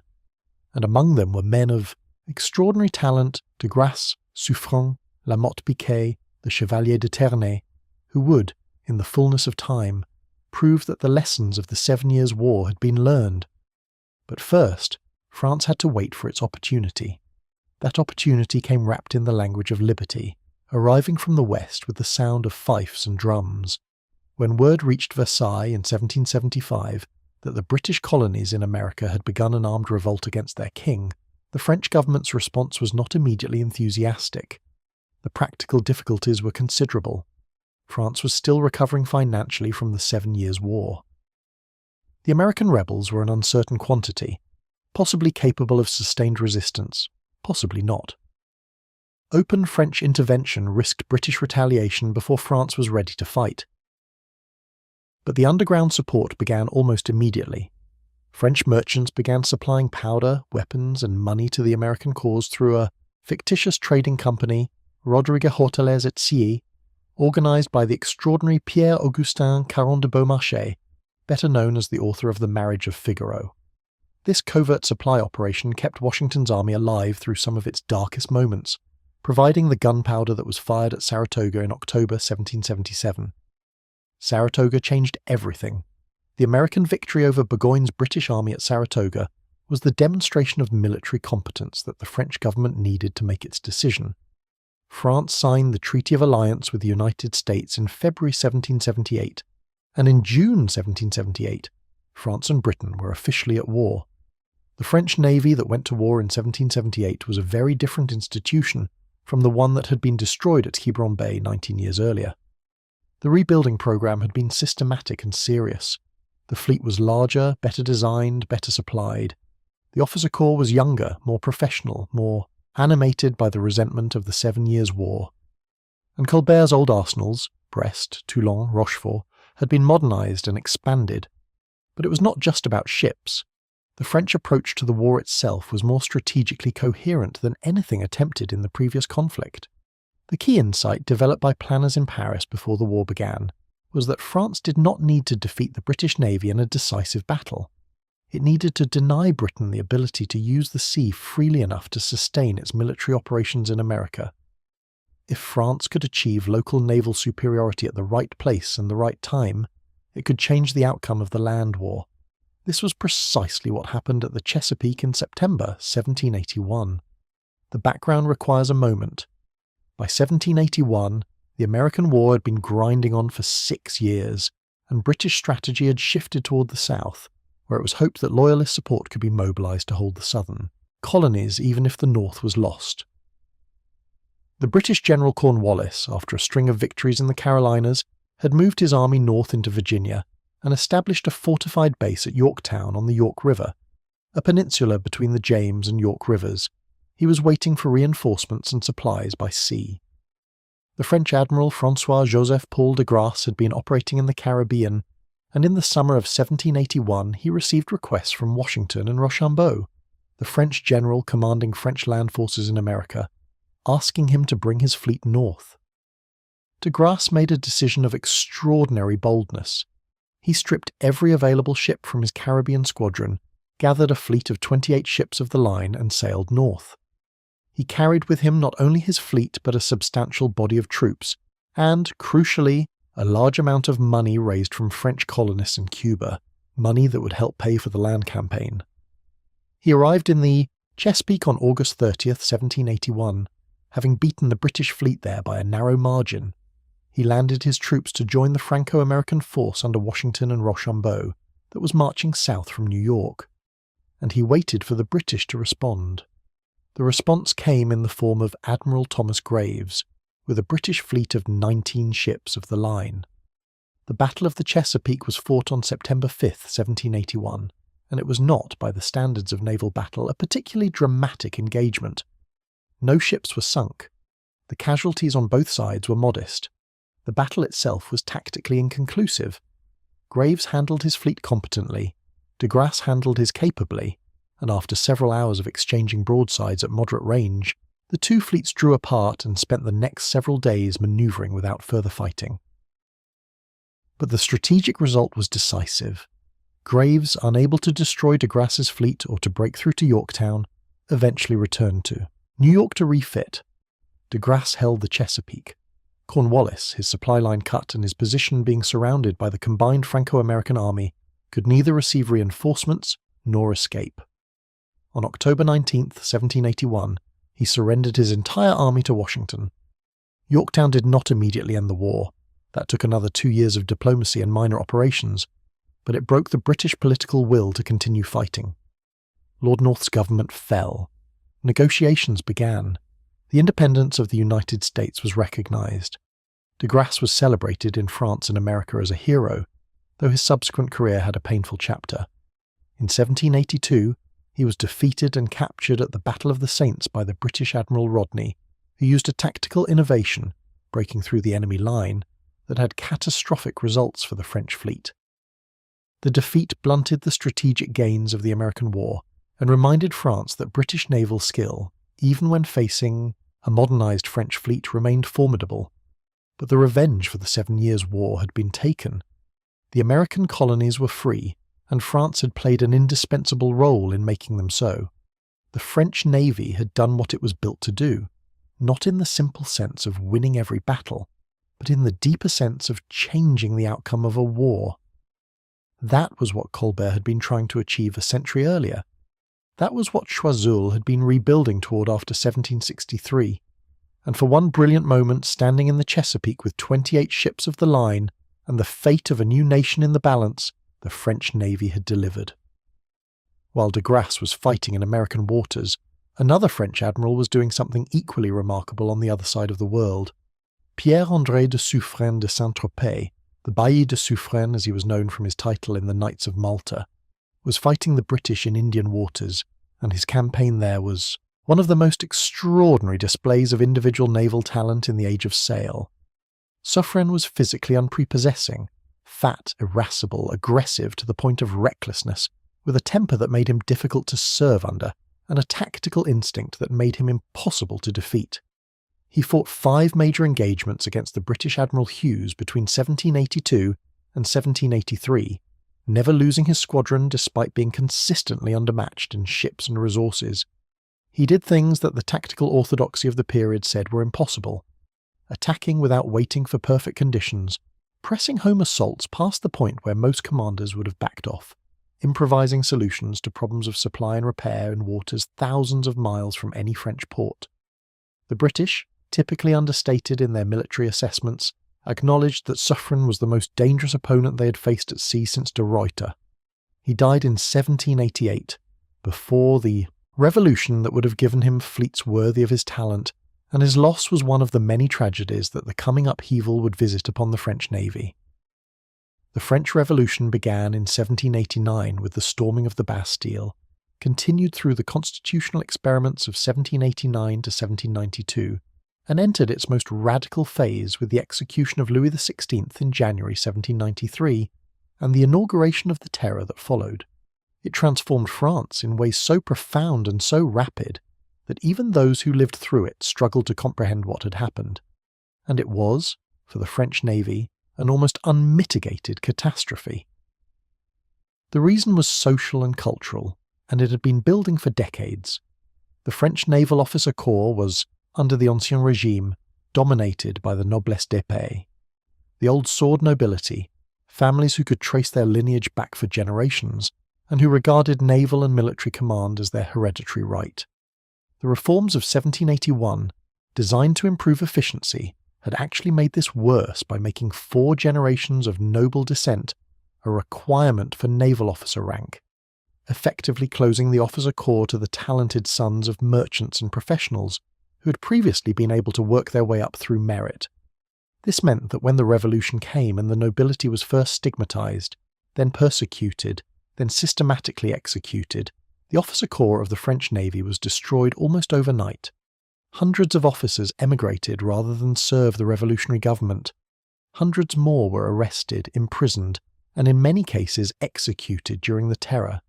The captain of every ship, the admiral of every squadron, men who carried within their heads decades of accumulated experience, knowledge of seamanship and tactics and navigation and fleet management, disappeared in the space of a few years. What replaced them was, initially, chaos. Merchant captains were promoted far beyond their competence. Revolutionary enthusiasts replaced professional officers on political grounds. Warrant officers found themselves in command of frigates and ships of the line for which they had no preparation. The crews themselves, infected with revolutionary politics, formed committees that questioned orders and exercised a form of collective veto over the decisions of their commanders. The results at sea were predictably disastrous. At the Battle of Prairial, in June 1794, a French fleet under Villeray-Joyeuse fought a British fleet under Lord Howe in the Atlantic, tasked with protecting a vital grain convoy from America. The tactical engagement went badly for France. 6 ships of the line were taken, and the battle became known in Britain as the Glorious 1st of June. The convoy, the actual strategic objective, got through, which meant that France could argue with some justice that the strategic result was not a defeat. But the tactical humiliation was real, and it reflected the deep damage the revolution had done to French naval effectiveness. The story of the next decade was one of repeated attempts to use an increasingly degraded naval instrument against a British enemy that grew stronger, more experienced, and more tactically sophisticated with every engagement.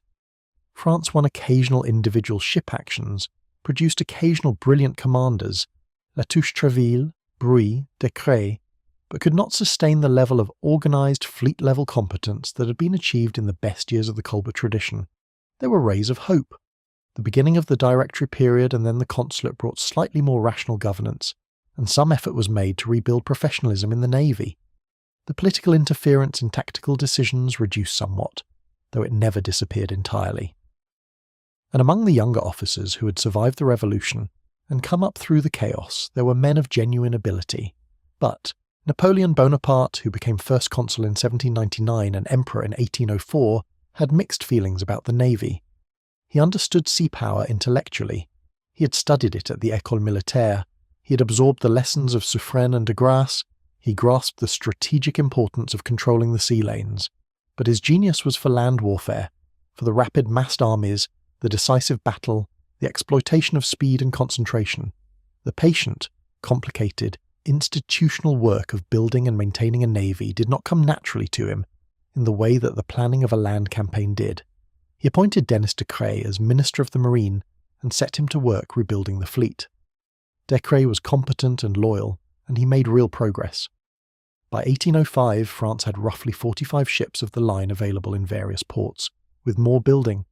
Spain, allied with France, contributed another 30 or so. On paper, the combined Franco-Spanish fleet could approach parity with the Royal Navy. But paper was not the sea, and the sea was where the decision would be made. The plan was elegant in conception and catastrophically flawed in execution.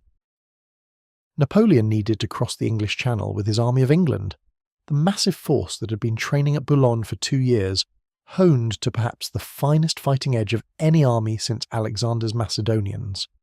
To cross, he needed to control the channel for just long enough, 3 days, he calculated, maybe 4, to get his flat-bottomed invasion barges across. To achieve that temporary control, the combined Franco-Spanish fleet would need to distract and draw away the British blockading squadrons. The scheme involved feints to the Caribbean, coordinated movements between the fleets at Brest, Rochefort and Toulon, and a final concentration of force in the Channel at the critical moment.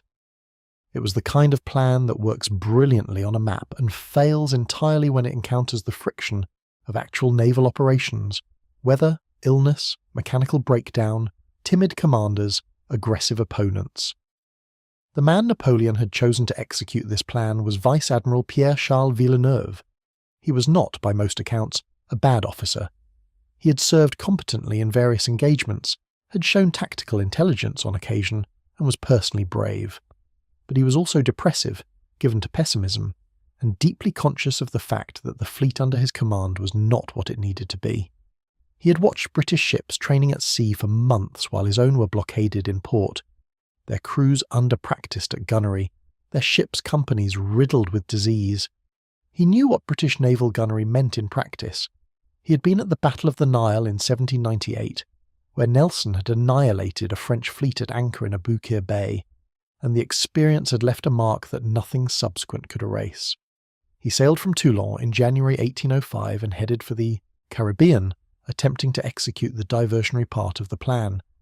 He reached Martinique, waited for the other French squadrons to appear, they did not appear, being variously blockaded, reluctant or delayed, and eventually sailed back east, pursued by Nelson. In a brief engagement with a British squadron off the coast of Spain at Cape Finisterre, he took some damage and lost 2 ships before putting into Cadiz. He sat in Cadiz through the summer, communicating his anxieties to Paris, receiving Napoleon's increasingly contemptuous and increasingly urgent instructions to get out of port and do something. Napoleon's plans for the Channel invasion had by this time been largely abandoned. The strategic situation in Europe had shifted, and he was concentrating his forces for what would become the Austerlitz campaign. But he still wanted Villeneuve to take the combined fleet into the Mediterranean to support his Italian operations, and he still wanted the navy to demonstrate that it could operate effectively. Villeneuve knew, with the kind of cold, professional clarity that comes from long experience, what would happen if he took his fleet out. He knew Nelson was waiting. He had sailed far enough and fought enough to understand the gulf in tactical effectiveness between his fleet and the British. He wrote letters to Paris that were models of the genre, professional, accurate, despairing, and he delayed and delayed and delayed. He finally sailed on October 19th, 1805, motivated partly by Napoleon's order and partly by the news that a new admiral was coming from Paris to replace him. Better to fight than to be relieved in disgrace. He took his fleet, 33 ships of the line, 18 French and 15 Spanish, out of Cadiz and headed south toward the Strait of Gibraltar. Nelson was waiting with 27 ships of the line. The Battle of Trafalgar, fought on October 21, 1805 off Cape Trafalgar on the Atlantic coast of Spain, was decided as much by the months before it as by the fighting itself. Nelson's ships had been at sea for months, their crews exercised to a pitch of gunnery efficiency that the combined fleet could not match. Nelson's tactical plan, attacking in 2 columns perpendicular to the enemy line, cutting through it at 2 points, and then isolating segments for destruction at close range, required exactly the aggressive, rapid gunnery that his crews had been trained to deliver. The combined fleet was strung out in a ragged crescent, not the coherent fighting formation that would have maximised its firepower. The wind was light and the swell heavy, making manoeuvring difficult. As Nelson's 2 columns drove toward the French and Spanish line at about 1 or 2 knots, agonisingly slowly, the ships under fire from the combined fleet for over an hour before they could return fire, it became clear that the battle, once joined, would be exactly the kind of close-range brawl that favoured the British. Nelson was shot by a French sharpshooter at about 1 in the afternoon, the bullet entering through his left shoulder and passing down through his spine. He was carried below and died about 4 hours later, knowing that his fleet had won a decisive victory. Around him, as he lay dying in the cockpit of the Victory, the sounds of battle filtered down through the decks. The crashing of guns, the crash of falling timber, the cries of wounded men. He died hearing that 17 ships had been taken or destroyed. Villeneuve was captured when his flagship, the Bucentaure, was forced to surrender. He survived to return to France as a prisoner, was eventually repatriated, and was found dead in a hotel in Rennes in April 1806, officially of suicide. 6 knife wounds to the chest, which is an unusual method for suicide even by the standards of a desperate man, and the circumstances remain somewhat murky in the historical record. The strategic consequences of Trafalgar were not quite as absolute as they are sometimes presented. Napoleon went on to win Austerlitz 2 months later, destroying the Austrian and Russian armies in the most complete tactical victory of his career.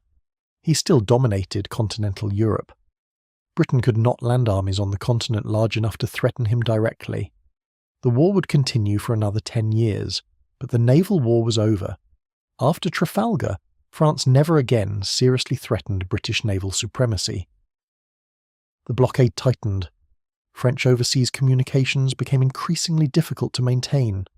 The steady attrition of colonial positions, Martinique, Guadeloupe, Île-de-France, Senegal, gradually taken by British expeditions, reflected the relentless pressure that naval supremacy could apply when no opposing fleet contested it. Napoleon understood this at some level. His continental system, the attempt to shut Britain out of European markets, was partly an acknowledgement that he could not fight Britain at sea and had to try to fight it economically instead. The French Navy, what remained of it, continued to exist and to serve throughout the Napoleonic period. Ships were built, operations were conducted, individual frigate commanders occasionally achieved brilliant single-ship victories that provided the Navy with some pride. But the great fleet actions, the battles that might have changed the balance of maritime power, were over. Trafalgar cast its shadow for decades. Napoleon fell in 1815, and in the years that followed, France rebuilt itself in ways both familiar and new. The Bourbon monarchy was restored, then replaced by constitutional monarchy, then by a republic, then by the Second Empire of Napoleon III, then by a more durable republic. Through all these transformations, the French Navy was rebuilding and reinventing itself, driven partly by the lessons of Trafalgar and partly by the technological revolution that was reshaping the nature of naval warfare from its foundations. The 19th century was the century of steam and iron, and France was not slow to engage with either. In fact, France can claim a number of significant firsts in the development of the steam-powered warship. Denis Papin, a French physicist, had described the potential of steam power in the 17th century. The paddle steamer Pyroscaphe, built by the Marquis de Jouffroy d'Abon, made a successful run on the Saône River in 1783, earlier than many people realize, and a clear demonstration that French engineers were thinking seriously about the application of steam to watercraft. The first steam-powered warship to see action was arguably the Demelogos, built by the American engineer Robert Fulton. But Fulton had originally brought his steamboat ideas to France, where Napoleon had been interested enough to commission a study before eventually deciding the technology was not ready. Fulton then took his ideas to Britain, and then to America, where he built the Demelogos for the defence of New York during the War of 1812. France, having missed the first application, made sure not to miss the second. The development of the steam-powered ship of the line proceeded rapidly in France through the 1820s and 1830s. The French Navy launched the Napoleon in 1850, perhaps the most significant warship of its era, a steam-powered ship of the line capable of making 12 knots under steam, faster than any pure-sailing warship and independent of the wind. It was designed by Dupuy de Lome, who was perhaps the greatest naval architect of the 19th century, a man who combined theoretical engineering sophistication with practical experience of what ships needed to do in actual warfare. The Napoleon's significance was immediately grasped by the British, who accelerated their own program of steam-powered capital ships in response. A naval arms race had begun that would run through the rest of the century, with each side repeatedly building the warship that would render the other's fleet obsolete. Dupuy de Lome was not finished. In 1859, France launched La Gloire, the first ocean-going ironclad warship in history. La Gloire was a revolution in naval architecture. She was a wooden-hulled ship, but her sides were armoured with plates of wrought iron 4.5 inches thick, proof against the guns that had been standard on wooden warships. She was steam-powered, she was armoured, and she was fast. When she appeared, the entire Royal Navy, the largest fleet in the world, the guardian of British sea power, was rendered obsolete at a stroke. The British response was HMS Warrior, laid down within months of La Gloire's launch, and completed in 1861, with the full iron hull and more powerful armament that the British industrial capacity made possible. The ironclad arms race was now fully underway, and it proceeded at a pace that both navies found financially and technically challenging. Ships that had taken years to build were obsolete before they were launched, as improvements in armour, guns and propulsion rendered each successive design better than the last. The Crimean War of 1853 to 1856, fought by France and Britain together against Russia, provided a practical test of the new naval technologies. French naval forces participated significantly in the Baltic and Black Sea operations, and the experience was instructive. Steam power proved indispensable. Operations that would have been impossible under sail alone were conducted with relative ease by steam-powered vessels. Armoured floating batteries, early precursors of the ironclad, were used at the bombardment of Kinburn in 1855 and proved their effectiveness against shore fortifications. The French colonial empire, which had been largely stripped away during the Napoleonic period, was being rebuilt in the 19th century through a combination of naval power and territorial ambition that reflected the fundamental nature of French strategic culture. Algeria was invaded in 1830 and became a French possession. Senegal was consolidated and expanded. The Pacific Islands, New Caledonia, Tahiti, the Marquesas, were progressively incorporated into the French Empire. Vietnam was invaded beginning in 1858, and the territory that France called Indochina, Vietnam, Cambodia and Laos, was progressively brought under French control over the following decades. Each of these colonial operations depended on the navy. Ships carried. The troops provided fire support, maintained the supply lines. The French navy of the 19th century was, in many ways, more of a colonial instrument than a battle fleet. Most of its active operations were conducted against much weaker opponents in distant seas rather than against the major naval powers. This shaped its culture, its training, and its strategic thinking in ways that would matter when the great tests of the 20th century arrived. One fascinating thread running through the 19th century was the theoretical development of what became known as the Jeune École, the young school of French naval strategy. This school of thought, which developed in the 1870s and 1880s partly in response to the growing financial burden of trying to match British battleship construction, argued that the age of the battleship was over before it had properly begun. New technologies, the torpedo, the self-propelled mine, the small fast torpedo boat, made it possible, The Jeu d'école theorists argued to destroy expensive battleships with cheap, fast, difficult-to-hit torpedo boats. Rather than trying to build a battle fleet that could compete with Britain's, France should invest in a force of torpedo boats and fast cruisers that could overwhelm any battle fleet that tried to approach the French coast, while simultaneously raiding British trade routes with a modern version of the guerre de course. It was an intellectually coherent strategy, and it attracted real support, including at various points significant government funding. Torpedo boats were built in large numbers. The idea of asymmetric naval warfare, of using technological innovation to counter numerical and financial disadvantage, was genuinely ahead of its time. But the practical problems were severe. Torpedo boats were notoriously unseaworthy in rough water. They were vulnerable to the fast destroyers. The destroyer was invented specifically to counter them, that Britain built in response. And the guerre de course strategy, however much it had worked for individual corsairs, had never proven capable of deciding a major war at the strategic level. By the 1890s, the Jeu d'école had largely run its course, and France was back to building battleships. The irony was that Britain, alarmed by the torpedo boat threat, had built the destroyer, a class of vessel that would prove extraordinarily important in the wars to come, and that owed its existence largely to the creative strategic thinking of the French naval theorists. As the 19th century turned toward the 20th, France found itself in a complicated strategic position. Its navy was the third or fourth largest in the world, behind Britain, Germany, and arguably the United States or Japan, depending on how you counted.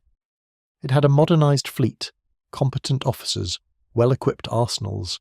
It had a large colonial empire that needed protecting. And it was entering into the alliance system, the triple entente with Russia and Britain, that would eventually drag it into the greatest war the world had ever seen. The Great War would test the French Navy in ways that were quite different from anything in its long historical experience. And the story of that test is less well known than it deserves to be. The popular history of the First World War tends to be primarily a story of the Western Front. The trenches, the mud, the artillery barrages, the slow and terrible grind of attrition warfare that consumed a generation of young men. France lost, by some estimates, nearly 1.5 million dead in 4 years of fighting. The land war was total, consuming, existential. Against this backdrop, the naval story tends to recede. But the naval war mattered enormously, and France played a significant role in it that is underappreciated in most general histories of the conflict. The strategic framework for French naval operations was established by the Anglo-French Naval Agreement of 1912, which divided responsibilities between the Royal Navy and the Marine Nationale in a way that reflected their respective strengths and the strategic requirements of the alliance. Britain would concentrate the Grand Fleet in the North Sea to deal with the German High Seas Fleet. France would take primary responsibility for the Mediterranean. This was a significant assignment. The Mediterranean in 1914 was a strategically critical theatre. The Ottoman Empire had entered the war on the German side, and the Dardanelles, the narrow strait connecting the Mediterranean to the Black Sea, became one of the most contested passages in the world. Austrian submarines and surface vessels were operating from the Adriatic. German submarines were beginning to extend their operations into Mediterranean waters, and the supply lines for the French and British armies operating in the Middle East and the Balkans ran through the Mediterranean. The French Mediterranean fleet, under Admiral Buey de la Perrière, faced these challenges with a fleet that was well equipped for traditional fleet engagements, but not particularly well prepared for the new demands of anti-submarine warfare and convoy protection that the war would impose. The first months of the war saw the French fleet attempting to blockade the Adriatic, where the Austrian fleet was based at Pola and Cattaro, while simultaneously maintaining communication lines and supporting French and Allied operations throughout the theatre. The Dardanelles campaign of 1915 brought the French Navy into one of its most difficult operations of the war. The attempt to force the Dardanelles and capture Constantinople, the vision of Winston Churchill at the Admiralty, controversial before it began and catastrophic in execution, involved significant French naval forces alongside the British. The French battleships Bouvet, Gaulois, and Suffren participated in the naval assault of March 18, 1915, when the combined Allied fleet attempted to force the strait by direct action. The assault failed. The strait had been more thoroughly mined than the Allies had realised, and the mines that had been laid in an area already swept took a devastating toll. The Bouvet, one of France's older battleships, struck a mine and sank in less than 3 minutes, taking with her nearly 600 men. The Gaulois and Suffren were also mined and badly damaged. The British lost 2 battleships of their own, Irresistible and Ocean, to mines on the same day. After this disaster, the naval assault was abandoned, and the attempt to take the Dardanelles shifted to the land campaign at Gallipoli, a campaign that proved equally unsuccessful and even more costly in human life. The French land forces that participated in the Gallipoli campaign fought at Cape Helles alongside the British, suffering heavy casualties in the impossible conditions of that narrow, heavily defended peninsula. They were eventually withdrawn along, with the rest of the Allied forces in the bitter retreat of late 1915 and early 1916. Submarine warfare was the dominant naval challenge of the war's middle years. German U-boats operated increasingly aggressively, eventually proclaiming unrestricted submarine warfare in February 1917, meaning they would sink any vessel, neutral or belligerent, found in the waters around Britain and France. The response required the development of entirely new techniques of anti-submarine warfare, convoys, depth charges, hydrophones, aircraft patrols, that had no real precedent in naval history. French destroyers and escort vessels played an important role in convoy protection in the Atlantic and the Mediterranean. The French Navy developed its own expertise in anti-submarine warfare, working closely with the British and, after April 1917, with the Americans. The naval war was unglamorous. There were no great fleet actions in the Mediterranean, no equivalent of Jutland to provide the drama of major surface battle, but it was essential to the survival of the war effort. The supply lines that the convoy system protected carried the food, the fuel, the ammunition, and eventually the American troops that made Allied victory possible. There were individual actions of significance. The sinking of the Austrian battleship Vienne in the harbour of Trieste by Italian torpedo boats, supported by French naval forces, was a small but satisfying demonstration of what creative tactics could accomplish. The French submarine Circe sank the Austrian armoured cruiser Zenta.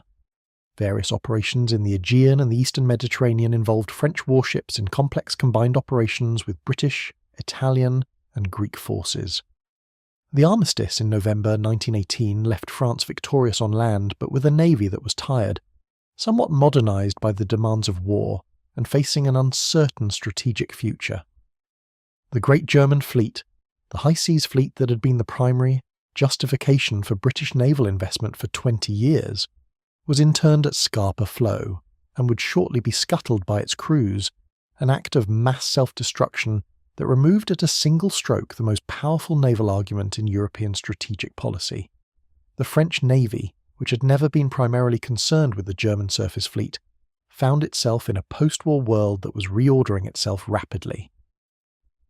The Washington Naval Treaty of 1922 imposed limits on the capital ship tonnage of the major naval powers, and France, classified as a secondary naval power behind Britain and the United States, and technically level with Japan and Italy, accepted limitations that reflected its reduced strategic ambitions and its severe financial constraints. The post-war years were years of reconstruction, of trying to process the extraordinary trauma of the land war, and naval affairs were not at the top of any government's priority list. But the world was already moving toward another, larger, more terrible catastrophe, and the decisions made about the French Navy in the interwar period would matter enormously when that catastrophe arrived. The fall of France in June 1940 was one of the most shocking events of the 20th century. The French army, the largest and, many believed, best equipped army in the world, was defeated in 6 weeks by the German Wehrmacht. Paris fell. The government fled.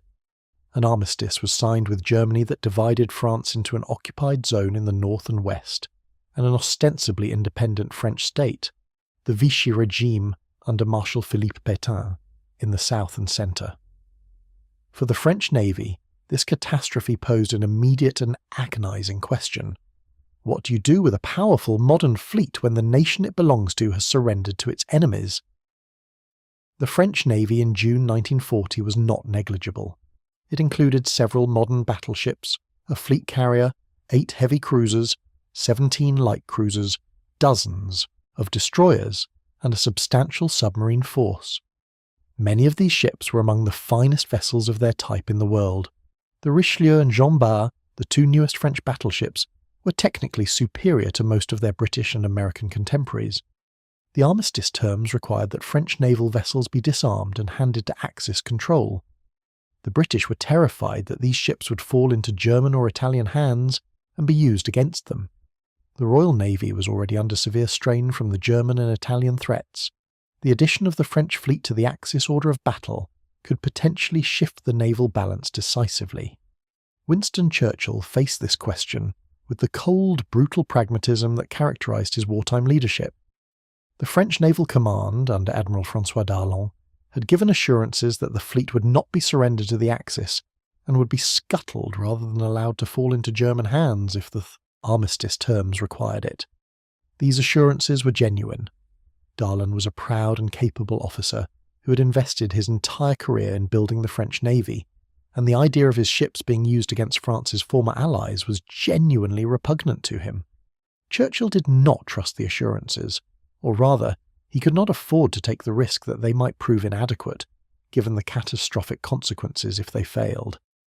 He gave the French naval commanders at Mers-el-Kébir, the Algerian port where a major portion of the French fleet had gathered, an ultimatum: join the British in the fight against Germany, sail to British ports, sail to the French West Indies and demobilise or be sunk. The ultimatum was unacceptable in its framing. Admiral Gensoul, in command at Mers-el-Kébir, was a French naval officer of the old school, and the suggestion that he should surrender his ships to a foreign power was, to him, not fundamentally different from the German demand that he surrender them to Germany. He refused. On July 3, 1940, the British squadron under Admiral Somerville opened fire on the French fleet anchored in the harbour of Mers-el-Kébir. The battle, if it can be called a battle, lasted about 15 minutes. The French ships, caught at anchor with steam only partially raised, with their crews standing down from action stations, were unable to respond effectively. The Bretagne, a French battleship, was hit in her magazine and exploded. She sank rapidly, taking 1,200 men with her. The Dunkirk, one of the finest French warships afloat, was hit and beached. The Provence was badly damaged. Only the Strasbourg, under the command of an officer who acted with extraordinary presence of mind, managed to raise enough steam to get underway, evade the British fire, and escape to Toulon. 1,297 French sailors died at Mers-el-Kébir. They died at the hands of their former allies in a harbour of French North, Africa, under the guns of a British fleet that had come to deliver an ultimatum and stayed to deliver a massacre. The moral and political consequences were immense. In France, Mers-el-Kébir became a wound that did not heal for decades. The Vichy government broke off diplomatic relations with Britain. French naval officers who had been uncertain about which side to support, and there were many, found their uncertain sympathies solidified against the British by what they experienced as a murderous betrayal. Admiral Darlan, already inclined toward accommodation with Germany, became distinctly more hostile to Britain after the deaths of his sailors. And yet Churchill's decision, judged purely in strategic terms, was not irrational. The possibility that the French fleet might be used against Britain was real. The consequences of that happening in the summer of 1940, when Britain stood essentially alone against Germany and Italy, could have been existential. Churchill had to weigh those potential consequences against the certainty of the damage Mers-el-Kébir would do to relations with France and with the French Empire. The British attack did not, in the end, achieve all its objectives. The Strasbourg got away. The ships in metropolitan French ports, including the partially completed Jean Bart at Saint-Nazaire, which managed to escape to Casablanca despite being unfinished, were not captured. The French navy, damaged and demoralised, retreated to Toulon and to colonial ports, and maintained a kind of resentful neutrality. The French fleet at Toulon was scuttled by its crews on November 27, 1942, when German forces moved to occupy the unoccupied zone of France following the Allied landings in North Africa. The order to scuttle came from the French Naval Command itself. This was exactly what Darlan had promised, and the promise was kept. 77 ships, including 3 battleships, 7 cruisers, and dozens of destroyers and submariners, were sunk in the harbour of Toulon by their own crews. It was a decision of genuine honour in impossible circumstances, and the sailors who destroyed their own ships rather than let them fall to the Germans can reasonably be judged to have acted with dignity and courage. Meanwhile, a different kind of French navy was being built from scratch. Charles de Gaulle's Free French forces included a naval component, ships and officers who had refused the armistice and continued fighting alongside the British. The Free French naval forces, growing gradually as French colonial territories joined the Allied cause and as ships were borrowed from British and American stocks, participated in operations throughout the war. French destroyers escorted Atlantic convoys. French submarines operated in Mediterranean waters. French naval officers served on ships ranging from corvettes to battleships in the service of the Allied cause. The liberation of France in 1944 and the end of the war in Europe in 1945 found the French navy in a peculiar state, its pre-war fleet largely destroyed, its colonial force scattered and reorganized, but with a generation of officers who had served in extraordinarily diverse circumstances and who would now be responsible for rebuilding the Marine Nationale for the post-war world. That rebuilding would have to answer a question that the entire war had made brutally clear. What was a French navy for, in a world where the United States and Britain dominated the seas with a margin of superiority that France could not realistically challenge? The answer that France eventually arrived at was ambitious, innovative, and in some ways uniquely French. The post-war French navy was rebuilt from the ruins of the wartime fleet, supplemented by American and British transfers under the Mutual Defence Assistance Programme, and by France's own shipbuilding capacity, which had survived the war in better condition than might have been expected. The immediate post-war years were dominated by colonial wars, the First Indochina War from 1946 to 1954, and then the Algerian War from 1954 to 1962. That made heavy demands on the navy in ways that had nothing to do with the great power naval competitions of the classical period. In Indochina, French naval forces were essential to the operations along the coast and in the Mekong Delta, the river patrol boats, the landing ships, the naval gunfire support that kept the land forces supplied and supported in terrain where roads were few and unreliable. The eventual defeat at Dien Bien Phu in 1954, which ended French rule in Indochina, was primarily a land defeat, but the naval dimension of the Indochina War was significant, and its lessons about the importance of riverine and coastal operations, about the relationship between naval power and colonial control, were absorbed into French naval thinking. The Suez Crisis of 1956 was a turning point of a different kind. When France, Britain and Israel collaborated in the military operation to retake the Suez Canal from Egypt's Nasser, the French Navy participated actively, landing forces at Port Said alongside the British in what was technically a military success but a political catastrophe, as American pressure and Soviet threats forced the Anglo-French withdrawal. The lesson of Suez, drawn by de Gaulle among others, was that France could not depend on American support, or even American neutrality, for its strategic interests. France needed to be able to act independently. Charles de Gaulle became president of the Fifth Republic in 1958, and his approach to French security was shaped by the experiences of the wartime period and by a coherent theory of French national sovereignty that had been developing in his mind for decades. France must be independent.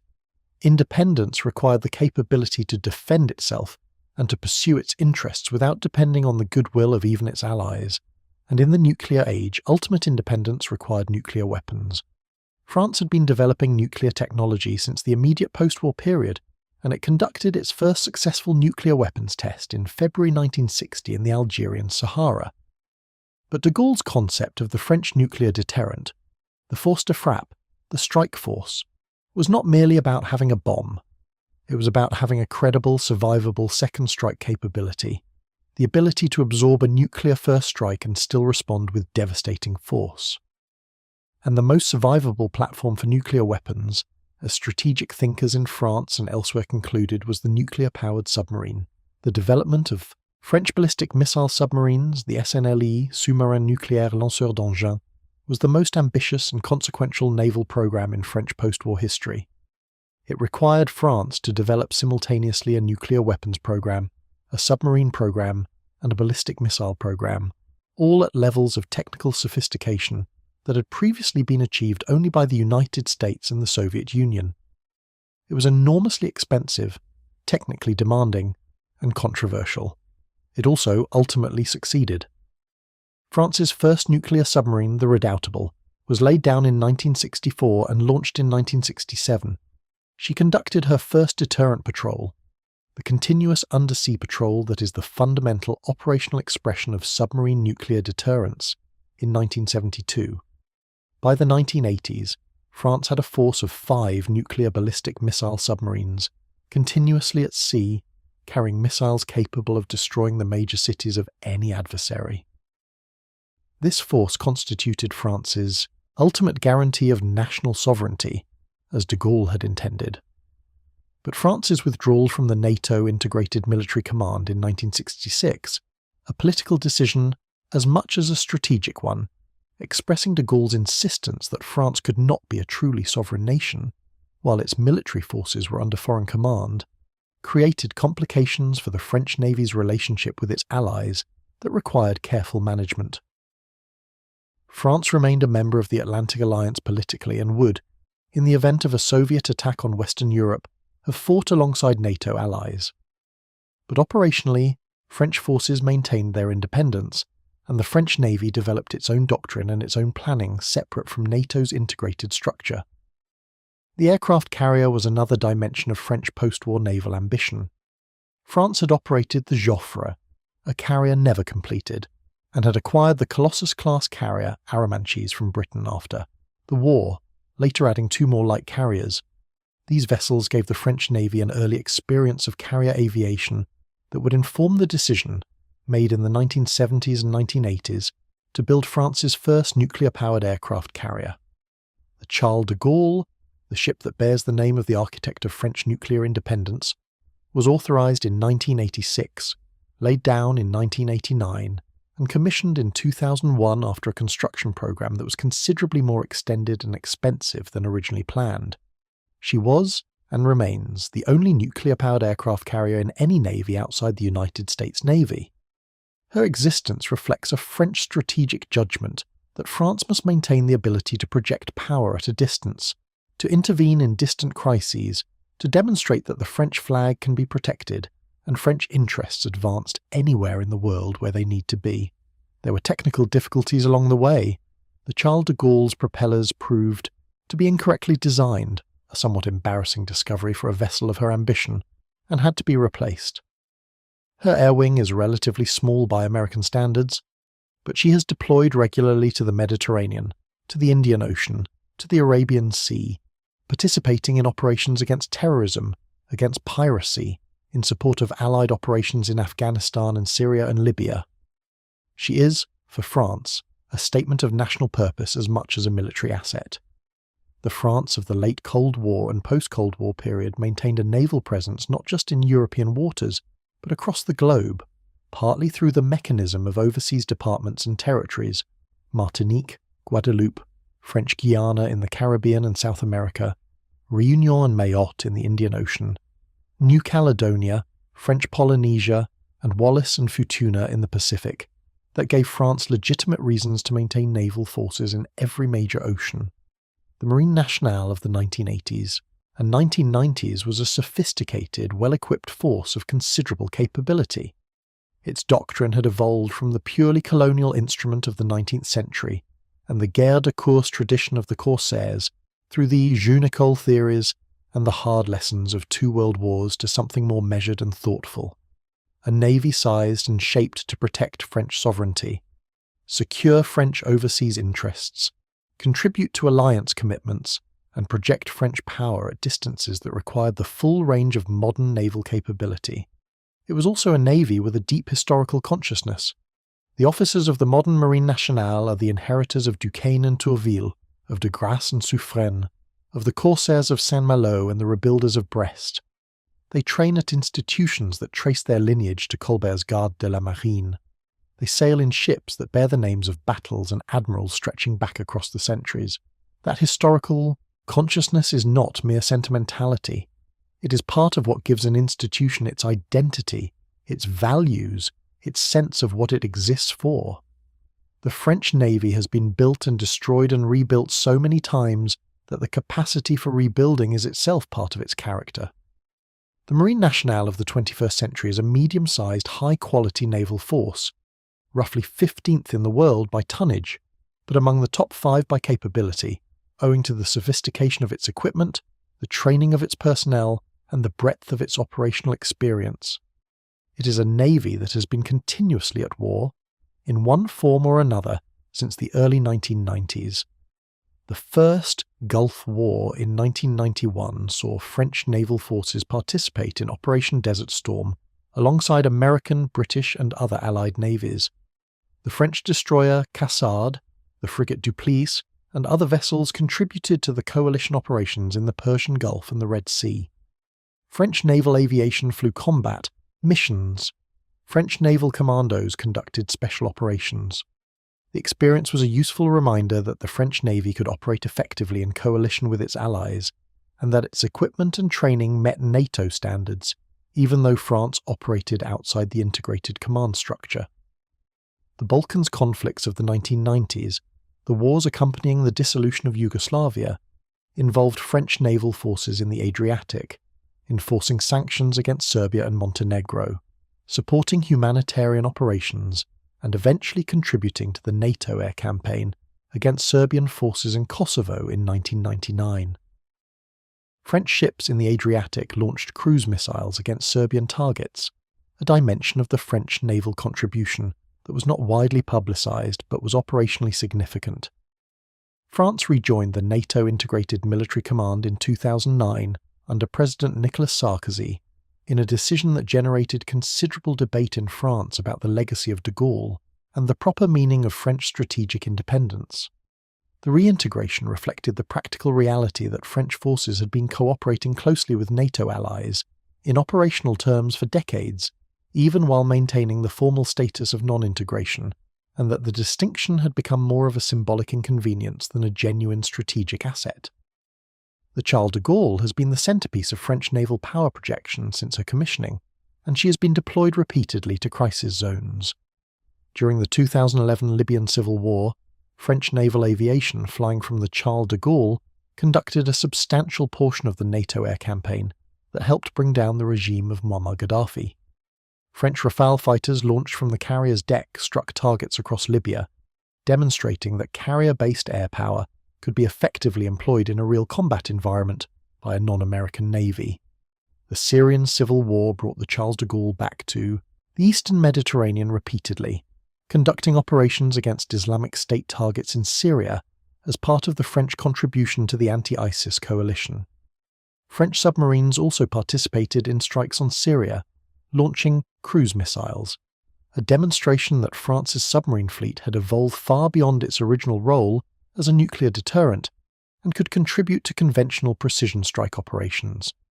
The development of French naval doctrine in the 21st century reflects a broader shift in the understanding of naval power's purpose. The classic distinction between a battle fleet, concentrated to fight and destroy enemy fleets, and a force designed for projection and presence has been somewhat dissolved by the emergence of cruise missiles, precision-guided munitions, and the changing nature of the threats that actual naval operations are likely to face. France is unlikely to fight a major surface battle against a peer competitor any time in the foreseeable future. What it is likely to do is project power at distance, protect sea lanes, contribute to coalition operations, and maintain the physical presence in distant waters that is the ultimate expression of naval power in the modern world. The French nuclear submarine force has been modernised with each successive generation of boats. The Triumphant-class submarines, of which 4 are currently in service, are among the most capable ballistic missile submarines in the world, quieter, faster, and more heavily armed than their predecessors, carrying the M51 missile with a range sufficient to reach any point on the globe from anywhere in the world's oceans. France's nuclear deterrent is fully credible, fully independent, and fully French. The conventional submarine force, the Rubies and now Barracuda-class nuclear attack submarines, provides France with a capability for intelligence gathering, special forces delivery, anti-ship operations and precision strike that is, qualitatively among the best in the world. The Barracuda-class boats, the first of which, Suffren, was commissioned in 2020, are named after the great corsair admiral of the 18th century, a connection that would surely have pleased the original souverain, who spent his career trying to compensate for inadequate ships with extraordinary personal initiative. France maintains permanent naval presences in several overseas areas, in the Caribbean, at Martinique and Guadeloupe, in the Indian Ocean, at La Réunion and Djibouti, in the Pacific at Noumea in New Caledonia, and at Papeete in French Polynesia. These presences, modest in size but symbolically and practically significant, represent the modern expression of the same impulse that sent Cartier up the St. Lawrence and Verrazzano along the American coast 5 centuries ago.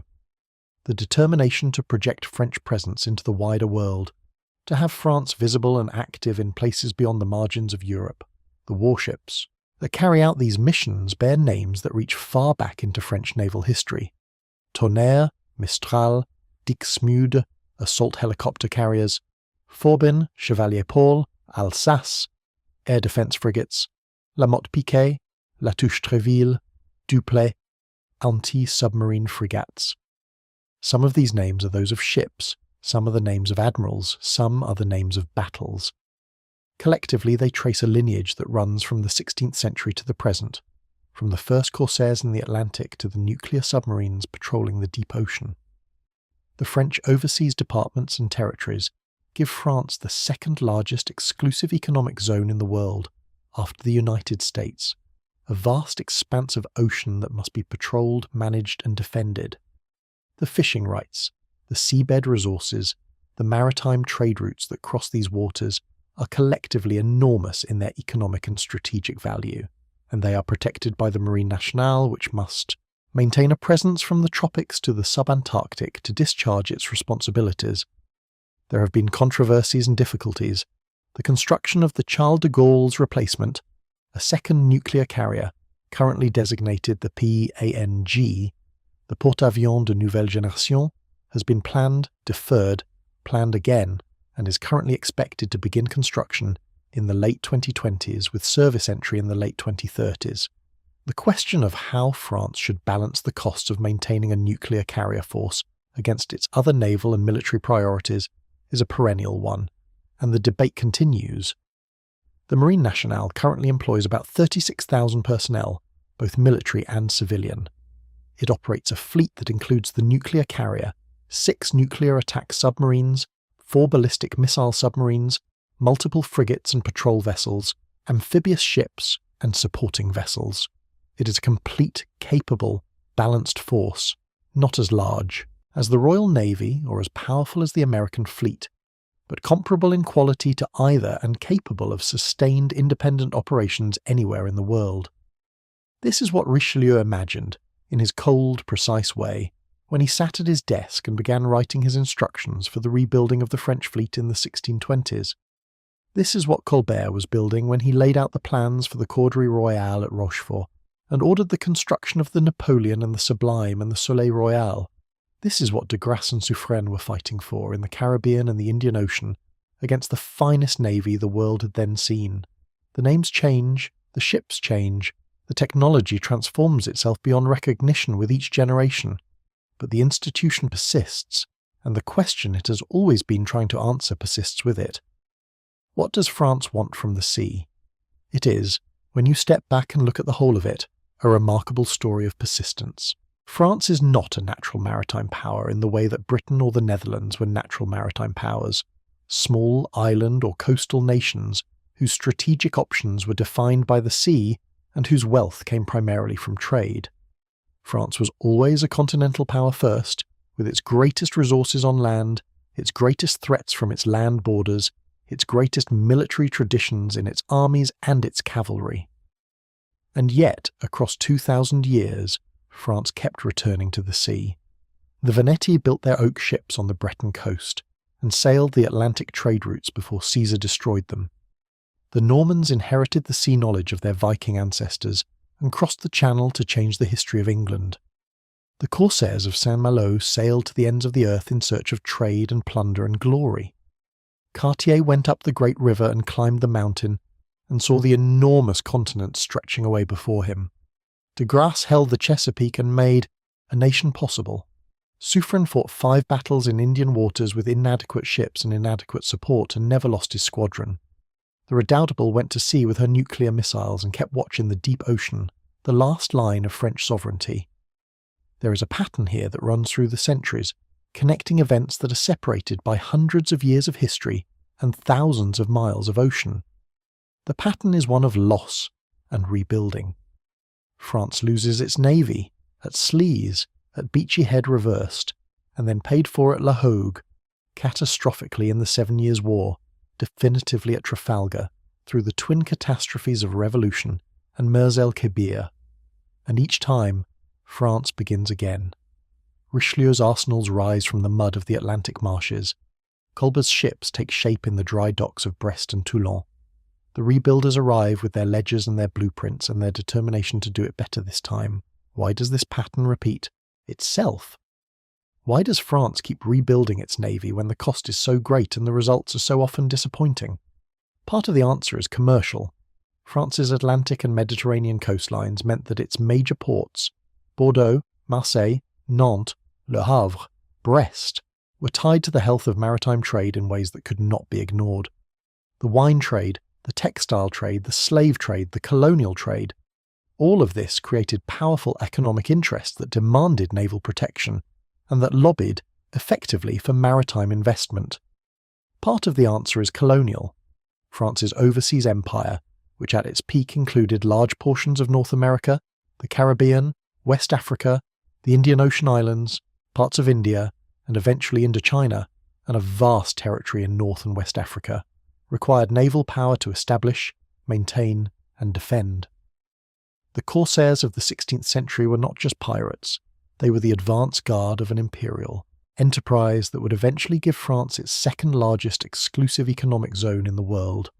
Part of the answer is competitive. France defined itself in opposition to Britain for much of the early modern period, and British sea power was the most vivid expression of what France lacked and aspired to.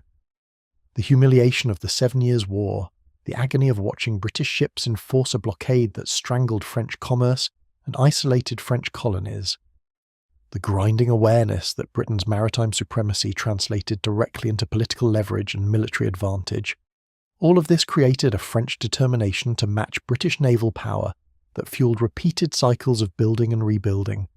And part of the answer is something harder to define, something that might be called national character, though that term is always somewhat imprecise.